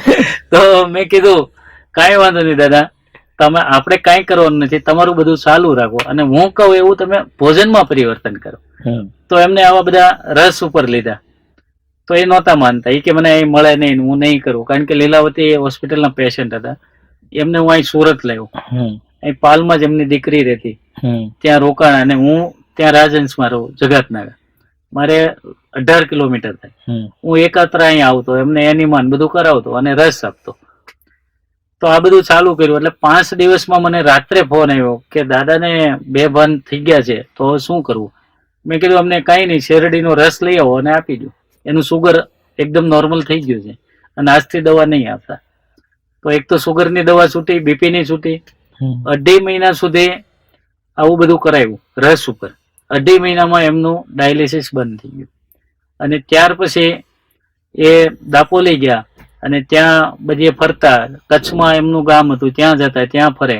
પણ એમની ઉંમર હતી તો ત્યાર પછી એ પણ 6-7 વર્ષ જીવ્યા અને પણ એકદમ તંદુરસ્ત વગર ડાયાલિસિસ. તો આવું બધું છે. એટલે ડાયાલિસિસ વાળા ઘણા બધા લોકો અમારી પાસે આવતા હોય પણ કરી ન આગે, કરે એમને રિઝલ્ટ મળે. કેન્સર થી માંડીને તમામ રોગમાં રિઝલ્ટ મળશે. એટલે એવું નથી કે રિઝલ્ટ નથી મળતા. આપણા ઉપર આપણે ખુદ પ્રયોગ કરો. ચૌહાણ સાહેબ ને અમે એવું જ કહીએ, અમે કોઈ ડોક્ટર નથી, અમે તો અમારા અનુભવ કર્યા એ તમને કહીએ છીએ બધી. એટલે તમે બધા આવું કરો તો તમને રિઝલ્ટ મળે. બહુ સરસ. બહુ આવા તો તમે યુટ્યુબમાં સર્ચ કરશો ન્યૂ ડાયટ સિસ્ટમ, નવી ભોજન પ્રથા, એટલે તમને ઢગલાબંધ એક્સપિરિયન્સ એ લોકો પોતે જ કહેતા હોય. કોઈ આ જેમ કાળુભાઈ કેમ એ તો એના હોય, પણ એ પોતે જ એને ફાયદો થયો ને એ પોતે બોલતા હોય કે મને આમ હતું આમ હતું. એટલા ઉત્સાહમાં, એટલા ફોર્મથી, કારણ કે રોગથી ઘેરાઈ ગયો એને મુક્ત થયો હોય અને આવી સરળ પદ્ધતિ, દવા વગર હાવ હેલી, એટલે એ કહે એટલે બીજાને પ્રેરણા મળે. એમાંથી જે અપનાવે એનું કામ પતી જાય. બાકી અંદર મગજમાં ઓલું ભરાઈ ગયું હોય કે આ કાંઈ ન થાય, આવું હોતું હોય છે હવે તો હું ડૉક્ટર ખોટા, મેડિકલ ખોટું, આખું સાયન્સ ખોટું કાંઈ નથી. પણ એ લોકો ચોપડી ભણીને કહે છે, 12મા વાળાને, કોલેજ વાળાને બધાય, અને આ લોકો પોતાની ઉપર સીધો પ્રયોગ કરીને કહે છે. એટલો ફેર છે. હવે એને કાંઈ નથી રોગ થયો, ગેંગ્રીન થયું, ડાયાબિટીસ થયું, એ ચોપડી પાકી કરીને લખી નાખ્યો, નંબર આવી ગયો, પછી જે આગળ ચોપડી લખ્યું એ લખ્યા કરે છે આગળથી જ. હવે આને તો હલવાનો હતો, મરવા પડ્યો હતો, આપઘાત કરવા ગયો હતો અને બેઠો થયો અને ટીકડીઓ બંધ થઈ ગઈ. એટલે એનો એક્સપિરિયન્સ કહે છે. એટલે થોડુંક લક્ષ્ય લેવા જેવું ખરું. ચોપડીનું જ્ઞાન તો છે જ, અને ડૉક્ટરો કે એ ખોટું નથી, એ નિદાન કરે બધું સાચું છે. ડૉક્ટરો કે જો ટમાટામાં આ તત્વ છે, ગાજરમાં આ તત્વ છે, એ તત્વ ખોટા નથી, પણ ચૂલે ચડાવી દો એટલે બળી જાય છે. એ પાછું એટલું જ સાચું છે આ પદ્ધતિ પ્રમાણે. સમજાય છે? સીધું ખાવ, ટમેટો તમે ગરમ કરી નાખો એટલે એસિડિક થઈ જાય, એસિડ થઈ જાય છે, અને તમે એસિડિટી કરી લો. કાચું ખાવ તમને નડે નહીં. હવે તમને એમ થાય હું ખાવું આમાં, તમે હવે એ તો કયો. હવા ખાવી, હવા તો બેસ્ટ હશે, હવા ખાવાનું સ્થળ છે જ. આ પદ્ધતિમાં સવારે ઉઠીને બપોર સુધી એટલે 6 થી 8 કલાક. કેમ જનકભાઈ કેટલું છે? રાતના ભોજન પછીની 14 કલાક. લંઘનમ પરમ ઔષધમ. એટલે કે સવારે ઉઠ્યા પછી ગણો ને 14 કલાક લાંબી લાગશે. હેલી બતાવો. ઉઠ્યા પછી 4 થી 5 કલાક કાંઈ, 4 કલાક કાંઈ નહીં લેવાનું. હા, એવું હેલું કેવું? આ ખાવામાં હોશિયાર હોય અમુક આમાં. ઉઠ્યા પછી 4 કલાક કાંઈ નહીં, પાણી નહીં. 4 કલાક પછી લીલા પાનનો રસ, બરાબર ને? પાલક, ફુદીનો, દૂધી, ધાણાભાજી, એનો રસ કાઢી નાખવાનો, અને એમાં લીંબુ, સંચળ, મધ, થોડું આદુની કટકી નાખી સરસ ગાળી મસાલેદાર રસ પી લો. તમને બે વાગ્યા સુધી ભૂખ કે અશક્તિ લાગે તો કહેજો. આ બેઠા અનુભવ્યું. એમાં કુદરતી ટોનિક છે. અને આ પદ્ધતિમાં સવારમાં તમને ઈચ્છા નથી, તરસ નહીં લાગે. હું કામ? કારણ કે આમાં રસ જ છે. જે કાંઈ નીચો એમાં રસ છે, અને આપણે જે ખાઈ રોટલી નીચો રસ છે. રોટલીમાં કોઈ સ્વાદ કરો, તમને રૂખી રોટલી ખવડાવે તમારા હારા, રૂખા ભાત ખવડાવે, શું એમાં સ્વાદ છે? પછી એને ટેસ્ટ પર કરવા દાળ એને મિક્સ કરી રોટલીને શાક આવે, તો શાકે આપણે બાફી નાખ્યું, વરાળમાં એસેન્સ ઉડી ગયું અને વરાળમાં રસ ઉડી ગયો. પછી જે વહેંચ્યું એનું એ શાક મૃત ભોજન છે, એમાં મસાલા નાખીને ટેસ્ટફુલ બનાવી. એમાં કુદરતી રસ તો ઉડી ગયો, એસેન્સ ઉડી ગયું, પછી પાણી નાખીને રસ કર્યો, બરાબર? અને એ ખાવ એટલે આંતરડામાં વધારે અવરોધ થાય, છતાં શાકભાજી સારું. આ પછી ભેંદાની દાબેલી ફલાણીની દાબવી, અથવા તો બીજું ભોજન ખાવું. અને 30 વર્ષ પછી તો મિષ્ટાન ફસાણ અડાય જ નહીં. સાંભળજો ડાયરો, 30-35 વર્ષ પછી તો અડાય જ નહીં. હા, અમે અડતા જ નથી. હા, અમે પ્રસાદી આપી છીએ, એ સામે વાળાને અપેક્ષા રહે એટલે નકર પ્રસાદી ન આપે. હવે તો દ્રાક્ષ જ લેવા છે. જો આ ભાઈ, બે ભાઈ આવ્યું ઉપલેટાથી, કીધું દ્રાક્ષને એવા ઉત્સવ રાખી થોડાક આ પદ્ધતિમાં સહાયક થાય તો. સવારથી બપોર સુધી 4 થી 5 કલાક એ બોલો તો થાય ને. પછી રસ, પછી તમે શેરડીનો રસ પીવો. ઓલો ટાઈમ ન હોય તો શેરડીનો રસ પી લો, ત્રોફા પી લો, સંતરા મોસંબીનો રસ કાઢી લો. ઘરે મિક્સર છે, ઘરવાળી ન કરતી કાંઈ તમે કરી લ્યો, કરી દે. પછી બપોરે 1:30-2 વાગે બરાબર કકડીને ભૂખ લાગે, ભૂખ લાગવા દેવાની. જઠરાગ્નિ સતેજ થવો જોઈએ. અમુકને તો હું ટાઈમ ટેબલ પર પણ જમી લે, બસ ધોતિયું ઢીલું કરીને અમારે બેસી જાય. હા, પણ તને ભૂખ છે કે નહીં? કારણ કે આંતરડામાં માંગ નથી, જોજરીને માંગ નથી, શરીરને જરૂર નથી, તો એ દાયબા જ કરે. અમુક તો ચા ને કોફી ને જ્યાં જઈને આઈસ્ક્રીમ ને ઉપડી. હવે પછી આમ જોયું નહીં કેટલી સફળતા નથી મળતી તમને. દાયબા જ કરે. કારણ કે આયુર્વેદનું સૂત્ર છે, આહાર પચતી શીખી એટલે જઠરાગ્નિ શીખા. જઠર રૂપી અગ્નિ છે. આમાં વૈશ્વાનર ભગવાન બેઠા છે. અહમ વૈશ્વાનરો ભૂતવા, ગીતાજીનો 15મો અધ્યાય, કે હું વૈશ્વાનર અગ્નિ રૂપે આ બધું ભોજન પચાવું છું. એટલે આપણે ભોજન આપીએ ત્યાં સુધી જઠરાગ્નિ ભોજન પચાવે. આહાર પચતી શીખી અને આહાર વર્જિત દોષાન પચતી. આહાર ન આપો જઠરાગ્નિને ત્યારે જઠરાગ્નિ આપણી અંદર ભરેલો કચરો અને વાતપીતથી થયેલા દોષ કપથી એ બધા બાળી નાખે છે. પણ એને નવરી પડવા દઈએ તો ને. ઘરમાં બાયુ માણસ નવરી જ ન થતી ઘરકામમાંથી, નવરી થાય તો ધૂં જાણા કરે ને, સફાઈ કરે ને કોક દી, પણ આખો દી ઘર કામમાં વ્યસ્ત હોય એટલે ઘરની સફાઈ જ ન થાય, વ્યવસ્થિત ગોઠવાય જ નહીં. એમ જઠરાગ્નિને આપણે એટલું આપી કે પચાવવામાંથી જ નવરી ન થાય. એ પચાવવામાંથી નવરી થાય તો અંદર રોગનો જે કચરો ભેગો થયો છે, બધા મળ, કેટલી પ્રકારના મળ છે. આંતરડાનો મળ તો છે જ, લોહીનો મળ, હાંધાનો મળ, કેટલા ચરબીના થર, એ બધા મળ છે, જુદી જુદી પ્રકારના છે. એ કોલેસ્ટ્રોલ છે, બધો જ દૂર પર કરે છે. પણ જઠરાગ્નિ નવરી પડે તો. પણ આપણે જઠરાગ્નિ સતેજ થાય એ પહેલાં જમી લઈએ, એટલે ભૂખ કકડીને લાગવી જોઈએ.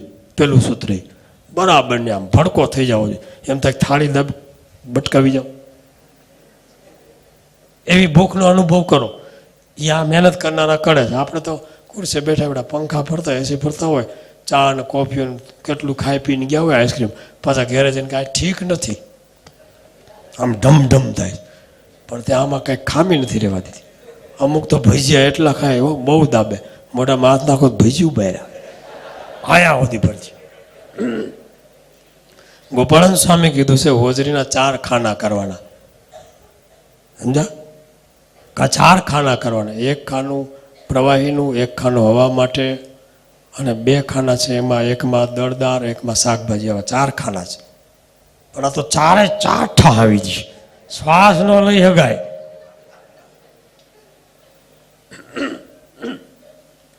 એટલે આ પ્રોબ્લેમ થાય છે. એટલે સવારથી 4 કલાક રેસીપી બતાવું, મેનુ 4 કલાક ક્યાં બોલે છે આમાં? અમુક તો આ હેવી બોડીવાળા બોલતા નથી. જો ઓલા ભાઈ આવ્યા તો મને કે વજન કેમ ઘટે? આ ઉપાય આવી ગયો, કરવા માંડજો પાછા. એ કે બહુ વધી ગયું છે. મેં કીધું કે આકાશમાંથી આવ્યું છે કે જીભમાંથી આવ્યું છે? 4 કલાક પછી લીલા પાનના રસ કે કાંઈ રસ જે ફાવે, પછી કાચા હું ખાવું? કાચું સલાડ છે, ફળ ફૂલ છે, શાકભાજી છે, એને હારે કોઈ પણ ચટણી બનાવો. તમને વચાવી દેવાય લિસ્ટ થોડુંક. બાકી રેસીપી બુક બધાને વોટ્સએપમાં મોકલશો, આખી બુક વોટ્સએપ નંબરનો હોય તો લખી નાખજો અહીંયા. હાલો, વાંચતા જાઓ ફટાફટ. જો કાચું સાચું, ન્યૂ ડાયટ સિસ્ટમ, કાચું સલાડ વાંચતા જાઓ. ગાજર, કાકડી, ટમેટા, કોબી, લીલા ધાણા, બીટ, મૂળા, ઉપર પલાળેલા માંડવીના દાણા, ફણગાવેલા તલ, મગ કે ચણા ફણગાવેલા ચાલે, જો તમને તૃપ્તિ ન થાય તો. એ સલાડ બનાવી ઉપર સોસ અને ટમેટા, કાચા ટમેટા, ઓલો સોસ નહીં, ટમેટાનું જ્યુસ કરવાનું. ચટણી બનાવો, સંચળ, લીંબુ, ધાણા, જીરું, મરચાં, ફુદીનો નાખીને સરસ ટેસ્ટેબલ બનાવીને ઓલા કાચા ઉપર ભભરાવી દેવાનું, પછી ખાવાનું. ફ્રૂટનું સલાડ હોય તો સફરજન, દ્રાક્ષ, કેળા, દાડમના દાણા, ચીકુ, પપૈયા, ટેટી, નારંગી, અનારસ, બોર, જે કાંઈ હોય એને ટોપરું લીલું ચટણી બનાવેલી, ફુદીનો, લીલા ધાણા, ટમેટા, મરચાં, સંચળ, એ બધી પાલક, આદુ નાખીને સરસ તીખા નાખીને ચટણી બનાવેલી. શ્રીખંડ બનાવો, કેળા, ટેટીની ચીર, ખજૂર, બદામ, પૌવા, સૂકી દ્રાક્ષ, એલચી, તમને પચે એવો ખજૂર બનાવો, ક્રશ કરી નાખો મિક્સરમાં.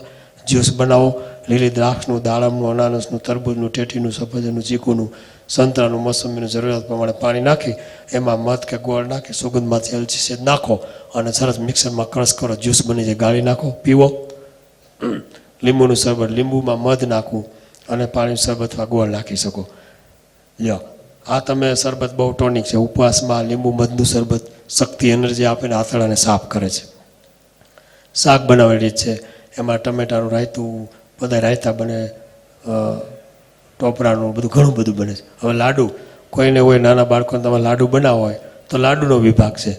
તલના લાડુ, તલનો ભૂકો, ખજૂર, ગોળ, કિસમિસ, એલચી નાખી મિક્સરમાં ક્રશ કરી લાડુ વાળી લેવાના. મગફળીના લાડુ કરો એ પણ એવી રીતે નાખો.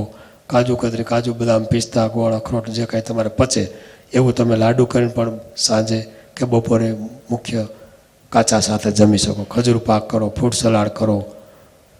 આમાં બધું આવી ગયું. બસ કરો.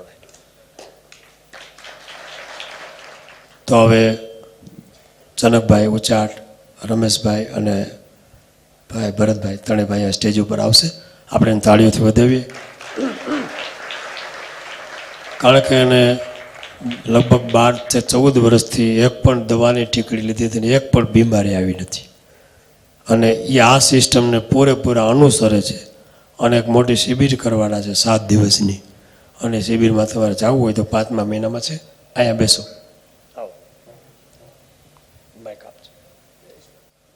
હવે જનકભાઈ બધું વિશેષ આ માહિતી આપણને આપશે. પરમ પૂજ્ય હરિનારાયણ સ્વામીને વંદન કરી અને હું મારી વાત શરૂ કરું છું. આમ તો મને એમ લાગે છે કે કશું બોલવા જેવું બાકી રાખ્યું નથી. સ્વામીજીએ આપને એકદમ પાયાની જે બધી બાબતો હતી એને ઘૂંટાવી અને અત્યારે કહી છે. એટલે મને માટે બહુ અઘરી બાબત છે કે સ્વામીજીએ કશું જ બાકી નથી રાખ્યું આપ લોકોને કહેવા માટે. પણ હું તમને 2-3 ચીજો ઉપર ધ્યાન આપનું દોરીશ. સૌથી પહેલી વાત તો એ છે કે જેટલા પણ ડિસીઝ છે, જેટલા પણ રોગ છે, એ તમામ રોગો અકસ્માતને બાદ કરતા એ તમામ રોગોનું એક વર્ગીકરણ કરવામાં આવ્યું છે અત્યારના મેડિકલ સાયન્સમાં. અને એ બધા જ રોગો છે એ લાઇફસ્ટાઇલ ડિસીઝ કહેવાય છે. જીવનશૈલીની જે ગલતી કરીએ છીએ આપણે, આપણી જીવન જીવવાની જે પદ્ધતિ છે એ ખામી ભરેલી છે, એટલા માટે આ બધા રોગો થાય છે. એટલે અકસ્માત સિવાયના તમને કોઈ પણ રોગ હોય તો એ માત્ર ને માત્ર શેનાથી થાય છે? જીવન જીવવાની ગલત શૈલીથી થાય છે. અચ્છા, તો એ મટશે કઈ રીતે? તો કે આપણે જીવન જીવવાની જે સાચી શૈલી છે એને અપનાવીશું એટલે મટી જશે. આટલી સિમ્પલ વાત છે. બીજી એક વસ્તુ હું આપને કહું કે સ્વસ્થ રહેવું એ આપણો અધિકાર છે. આપણે બધા ઈશ્વરના સંતાન છીએ અને આપણને જે શરીર આપવામાં આવ્યું છે પ્રકૃતિ દ્વારા, એ પ્રકૃતિ દ્વારા જે શરીર આપવામાં આવ્યું છે એમાં કોઈ પણ પ્રકારના રોગો થાય અથવા તો કોઈ પણ પ્રકારની તકલીફો આપણને પડે એવી રીતે એ આપવામાં આવ્યું નથી. આપણું એક અંગ છે એ 100 વર્ષ સુધી કામ આપે એવી રીતે આપણને ભેટ આપવામાં આવ્યું છે. પણ રોગો છે આપણે એક ઊંચી કિંમત દઈને ખરીદ કરીએ છીએ. તમને એક નાનકડો એવો દાખલો આપી દઉં કે એક બજારમાં અત્યારે ગાજર આવે છે, 10-20 રૂપિયા કિલો છે. તમે 1 કિલો ગાજર લઈ આવશો તો આખું ઘર ખાઈ લેશું, બરાબર? પણ પછી શું કરશે આપણા બહેનો? જ્યારે ગાજરની બરાબર સિઝન આવશે એટલે એક નાની કોથળી ભરીને ગાજર લઈ આવશે 10-20 કિલો એકારે. પછી એને આખી બપોર ઘસશે, પછી એમાં માવો ને પિસ્તા ને મલાઈ ને એ બધું નાખી અને એનો હલવો બનાવશે અને એ પાછા જમ્યા પછી ખાશે. બરાબર? એટલે 200-300 રૂપિયા કિલો 20 રૂપિયાના ગાજર છે એ તમે 200 રૂપિયાના કિલો કરીને ખાધા. અને એ ખાધા એ એવી રીતે ખાધા કે જેનાથી તમને ગાજરથી રોગ ન થાત, પણ ગાજરના હલવાથી તમે અવશ્ય રોગિષ્ટ બનો છો. એટલે આ જે છે ને, આ બધા રોગ છે એ આપણે આપણી ગલત જીવનશૈલીના કારણે આવે છે. આપણે ખરીદીએ છીએ, આપણે રોગ ખરીદીએ છીએ, સ્વાસ્થ્ય નથી ખરીદતા. સ્વાસ્થ્ય ખરીદવા માટે કાંઈ કરવાનું નથી, માત્ર જે એક દિશા ફેરવી નાખીએ. એક જીવન જીવવાની જે શૈલી છે આપણી ગલત શૈલી છે, બરાબર? ગલત શું કરવા છે? તો કે પ્રકૃતિમાં કોઈ જીવ આપણી રીતે ખાય છે, આપણી જેમ ખાય છે. તમે જોઈ લો, ભગવાનને ઉગાડવી જ હોત તો રોટલી ઉગાડી શક્યા હોત. આપણને ભગવાનની શક્તિમાં તો સંશય નથી ને. એને ઉગાડવી જ હોત તો એ ઘઉં ઉગાડે છે એની બદલે રોટલી ઉગાડી શક્યા હોત કે નહીં? એટલી તો હતી ને બુદ્ધિ એનામાં, ભગવાનમાં. એ તો આપણે સમજીએ છીએ ને, આપણે માનીએ છીએ, સ્વીકારીએ છીએ. શું કરવા ઘઉં ઉગાડ્યા છે? તો મતલબ કે આપણે જે આપણી બુદ્ધિ વાપરી છે, અથવા એક હદ સુધી કહીએ તો દુર્બુદ્ધિ વાપરી છે, એના કારણે આપણને આ રોગો થાય છે. અને જીવનશૈલીના જે રોગો છે, લાઇફસ્ટાઇલ ડિસીઝ છે જેને કહેવાય, એ માત્ર જીવનશૈલી ઠીક કરવાથી મટી જાય છે. પૂજ્ય સ્વામીજીએ જે આપને વાત કરી કે ભાઈ સવારે તમે જાગો છો, પછીના 3-4 કલાક સુધી જેટલું શક્ય હોય એટલું, તમારાથી જેટલું શક્ય હોય એટલું, કારણ કે શરૂઆતમાં તમે કોઈ વૃત્તિની, આપણી માનસિક વૃત્તિની વિરુદ્ધમાં જઈને કશું કરશો તો તમે આ સિસ્ટમમાં સારી રીતે આગળ નહીં વધી શકો. એટલે તમે જેટલું કરી શકતા હો એટલો સમય તમે ખાલી રાખો. ખાલી રાખો મીન્સ ફાસ્ટિંગ કરો. પછી ગ્રીન જ્યુસીસ, લીલા પાંદડા છે, એ કોઈ પણ પ્રકારના ઇન્ફેક્શનલ ડિસીઝથી તમને બચાવશે. ચેપી રોગોથી એકમાત્ર બચાવ જો તમારો થવાનો હોય તો એ કોઈ મેડિકલ સાયન્સ એમાં કામ નથી આવતું, બરાબર? કોઈ દવા એમાં કામ નથી આવતી. પણ માત્ર ને માત્ર અગર લીલા પાનનો જ્યુસ તમે લીધો તો એ જ્યુસ છે એ તમને તમામ પ્રકારના ચેપી રોગોથી, ઇન્ફેક્શનથી જે રોગો થાય છે એ રોગોથી તમને તમારો બચાવ કરશે. ત્યાર પછી જે આપણે સ્વામીજીએ કીધું પ્રાકૃતિક ભોજન, જે આખા દિવસ દરમિયાન ભગવાને જેવું દીધું છે, પરમાત્માએ જેવું આપે છે એવું ખાઓ. મતલબ કે એમાં કશીક આપણી બુદ્ધિ કે દુર્બુદ્ધિનો ઉપયોગ ન કરો, બરાબર? ફળ છે તો ફળ ખાઓ, સલાડ છે તો સલાડ ખાઓ, બરાબર? ભલે તમે કદાચ આમ સીધું ન ખાઈ શકતા હો તો એને તમને અનુકૂળ આવે એવા ફોર્મમાં, બરાબર? પણ એનું સ્વરૂપ ન બદલે એવી રીતે એને ભોજન લો. સાંજના ભાગમાં એક 4-5 વાગે, પૂજ્ય સ્વામીજીએ તો છૂટ નથી આપી, પણ હું તમને એમ કહું કે 4-5 વાગે અગર તમને એમ લાગે છે કે કંઈક ભૂખ લાગી છે કે આગ તેક, તો એકાદું ફળ ખાઓ. અથવા ફળમાં રુચિ ન હોય તો એક હળવો નાસ્તો કરો કે જેમાં શાકભાજી વધારે હોય, વેજીટેબલ વધારે હોય એવા પૌવા બનાવી શકો, વેજીટેબલ વધારે હોય એવા પકોડા બનાવી શકો, કે એવો કોઈ પણ નાસ્તો. સેવ મમરા છે તો એની અંદર કાકડી, ટમેટાં, ગાજર, મૂળા, મોગરી એ બધું ઉમેરી અને ભેળ ટાઈપનું બનાવીને ખાઈ શકો. એવું તમે થોડુંક 100 ગ્રામ જેટલું લઈ લેશો તો પછી જે સાંજના ભોજન ઉપર આપણે જઈએ છીએ ત્યારે આપણાથી અજાણપણે વધારે પડતું ન ખવાઈ જાય એટલા માટે એના માટે એક ઓબ્સ્ટેકલ આપ્યું છે, અવરોધ આપ્યો છે કે તમે રાત્રિ ભોજન વધારે ન કરી જાઓ. એટલા માટે સાંજે 5-1 વાગે નાસ્તો કરવાની એક છૂટ આપીએ છીએ. એ બહુ થોડો સમય તમને રહેશે આદત, પછી તો એ આદત પણ ચાલી જશે. તમે લોકો પછી તમારું બોડી છે એ જે માગે એ તમારે આપવાનું રહે. એટલે એ કશું જ નથી માગતું, આપણું શરીર કશું નથી માગતું વધારાનું બિનજરૂરી. જે એક સિસ્ટમને ફોલો કરીને તમે 1-2 મહિના 3 મહિના કાઢી નાખ્યા, 90 દિવસ આમાં અમે માગીએ છીએ કે અગર તમે 90 દિવસ આ સિસ્ટમને ફોલો કરો છો તો પછી તમે એકદમ ટેવાઈ જાવ છો, પછી તમને કોઈ તકલીફ નથી પડતી. પછી તમને અત્યારે જેવી રીતે સવારમાં ઉઠીને બગાસા ખાતા ખાતા ચાય પીએ છીએ આપણે, એની સાથે નાસ્તો કરીએ છીએ, પછી પાછી 10 વાગે ચાય પીએ છીએ, પછી પાછું બધું જેમ ફાવે એમ આખો દિવસ આપણું મોઢું ચાલુ હોય છે. જનકભાઈ, સાંજનું ભોજન જરા કયો તો. હા, એટલે આ જે વસ્તુ છે એ બધી જ ચીજોને આપણે જરા ખ્યાલ કરીએ. સાંજનું ભોજનની જે વાત છે એમાં સાંજનું ભોજન આપણે જ્યારે આ સિસ્ટમને ફોલો કરતા હોય ત્યારે સાંજે વધારે પડતી ભૂખ લાગે છે. એટલે સાંજના ભોજનમાં 1-2 વસ્તુ ખાસ ધ્યાન રાખવાની છે. સાંજના ભોજનમાં 70-80% જેટલું શાકભાજી રાંધેલું અને 20% અનાજ. જે લોકોને કોઈ પણ રોગ છે અને આ સિસ્ટમ અપનાવે છે, દેખીતો રોગ છે, કોઈને ડાયાબિટીસ છે, બીપી છે, યા કોઈ પણ એવો ક્રોનિક ડિસીઝ છે કે જે તબીબી ભાષામાં અસાધ્ય છે, એવા કોઈ પણ રોગીઓ જ્યારે આ સિસ્ટમને અપનાવે ત્યારે એણે એક ધ્યાન રાખવાનું છે કે 21 દિવસ સુધી ખાલી એણે એક જ અનાજ લેવાનું છે. જે 20%-30% અનાજ લે છે એ એક અનાજ લે. મતલબ કે રોટલી ખાવી હોય તો ખીચડી મૂકી દે, ખીચડી ખાવી હોય તો રોટલી મૂકી દે. એક અનાજ ઉપર અગર આપ રહેશો અને 80% શાકભાજી લેશો તો એ જે ભોજન છે એ આપણી આદર્શ ભોજન પ્રણાલિકા છે.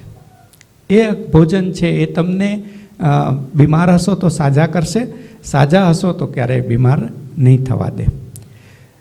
શાકભાજીમાં ઘણી બધી વખત આપણને મૂંઝવણ થાય કે આ શું ખાવું ને શું ન ખાવું ને, પણ તો 4-5 શાકભાજી એવા છે કે જે લગભગ 12 મહિના મળે છે અને એને સ્ટોર કરવા પણ સહેલા છે. તમે 5-7 દિવસનું ભેગું લઈ આવો તો પણ ચાલે. એમાં 4 શાક મેઇન છે.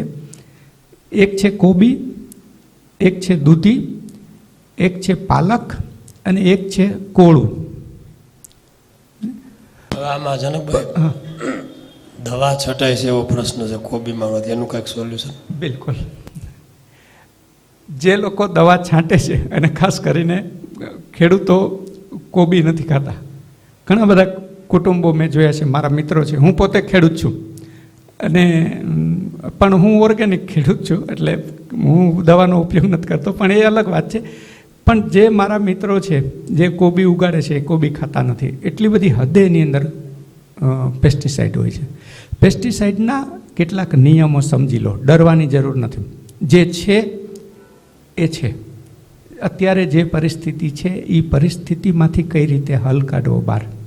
પેસ્ટિસાઇડ અમારા રમેશભાઈ છે એ પેસ્ટિસાઇડના મોટા વેપારી છે, પણ હું તમને કહું કે પેસ્ટિસાઇડની 2-3 ઇફેક્ટ છે.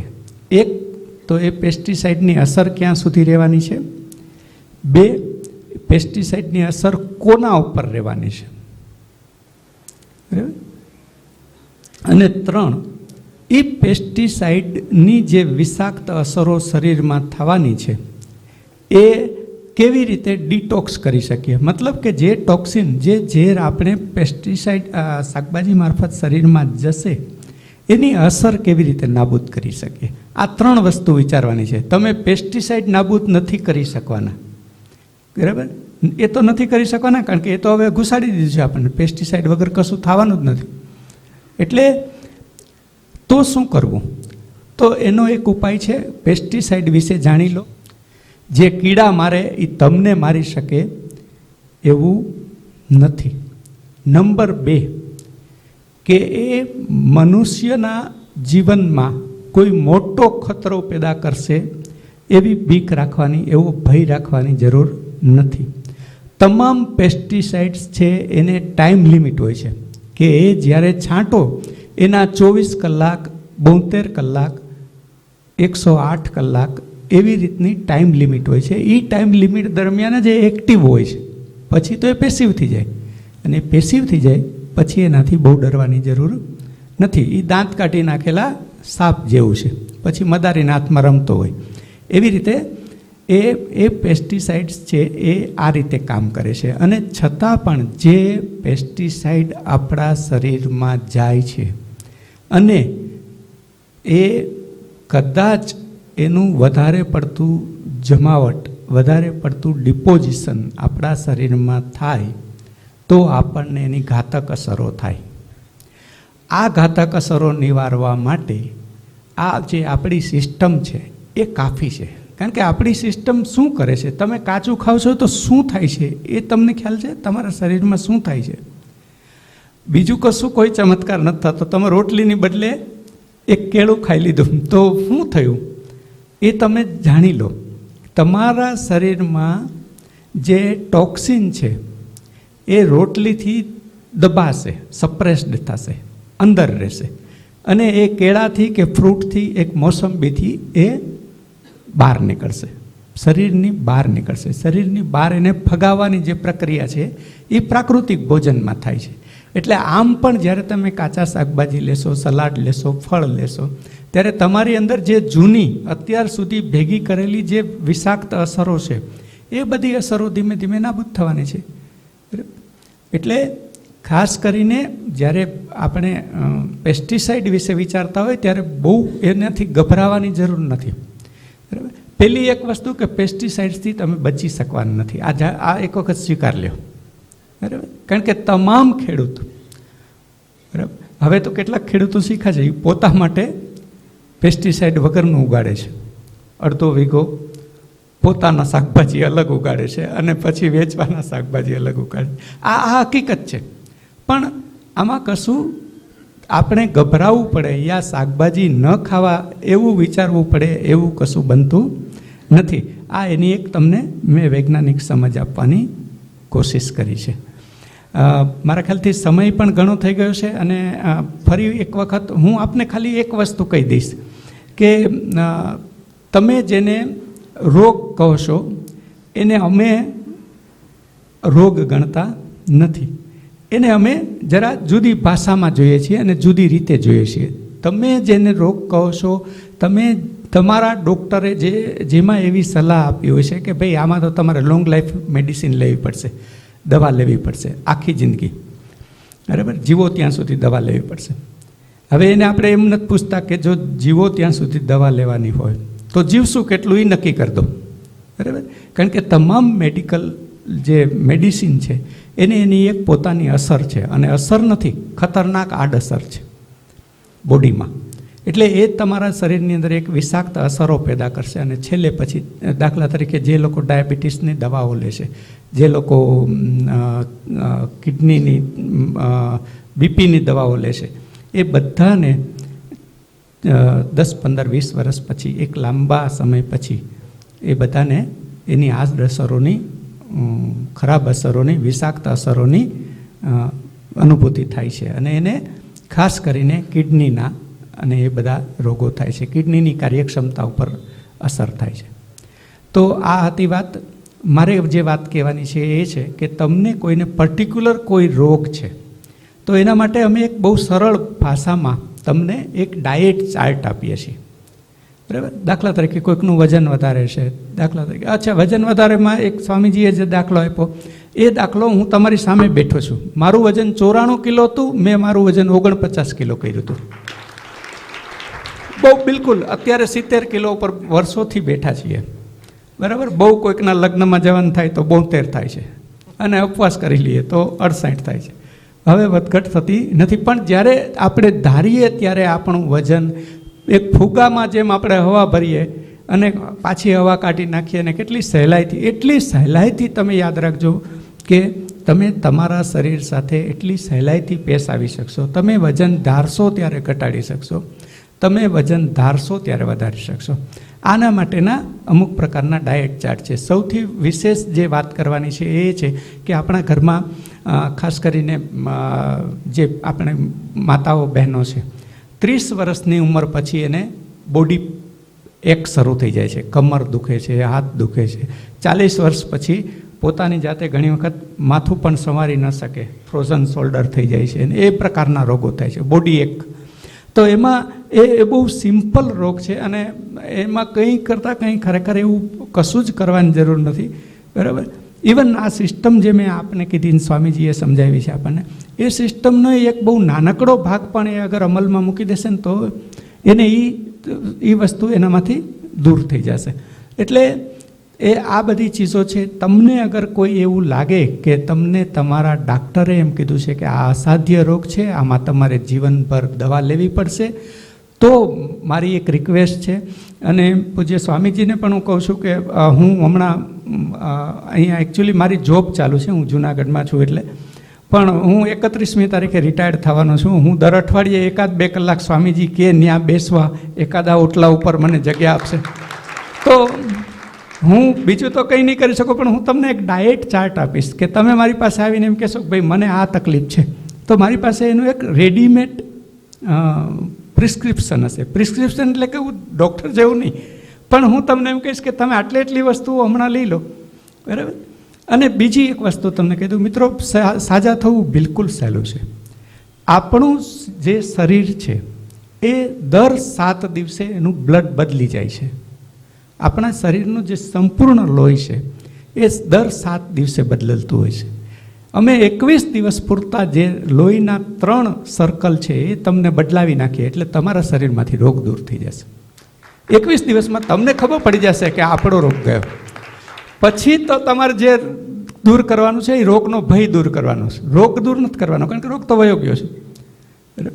પણ આ જે ચીજો છે આને તમે જરા સારી રીતે સમજી શકશો એટલા માટે હું કહું છું. અમે લોકો અવેલેબલ હોય છીએ, બરાબર.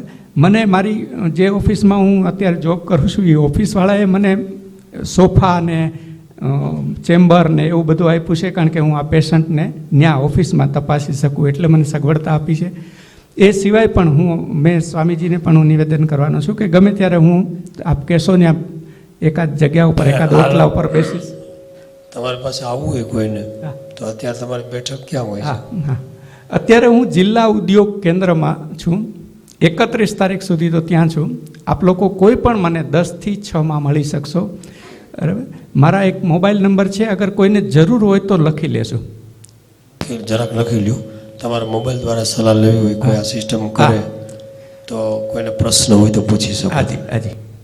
97 27 19 59 59, 2 વાર 59 છે. 97 27 19 59 59.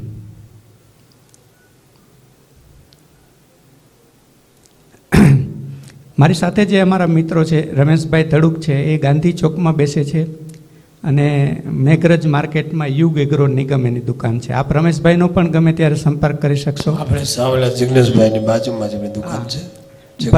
ભરતભાઈજી છે અમારા, ભરતભાઈ રૂપારેલિયા, એને માનસ સ્કૂલની બાજુમાં રણછોડનગર શ્રીનાથનગરમાં એમની દુકાન છે. જલારામ ડેરી ફાર્મ બહુ ફેમસ છે, બરાબર.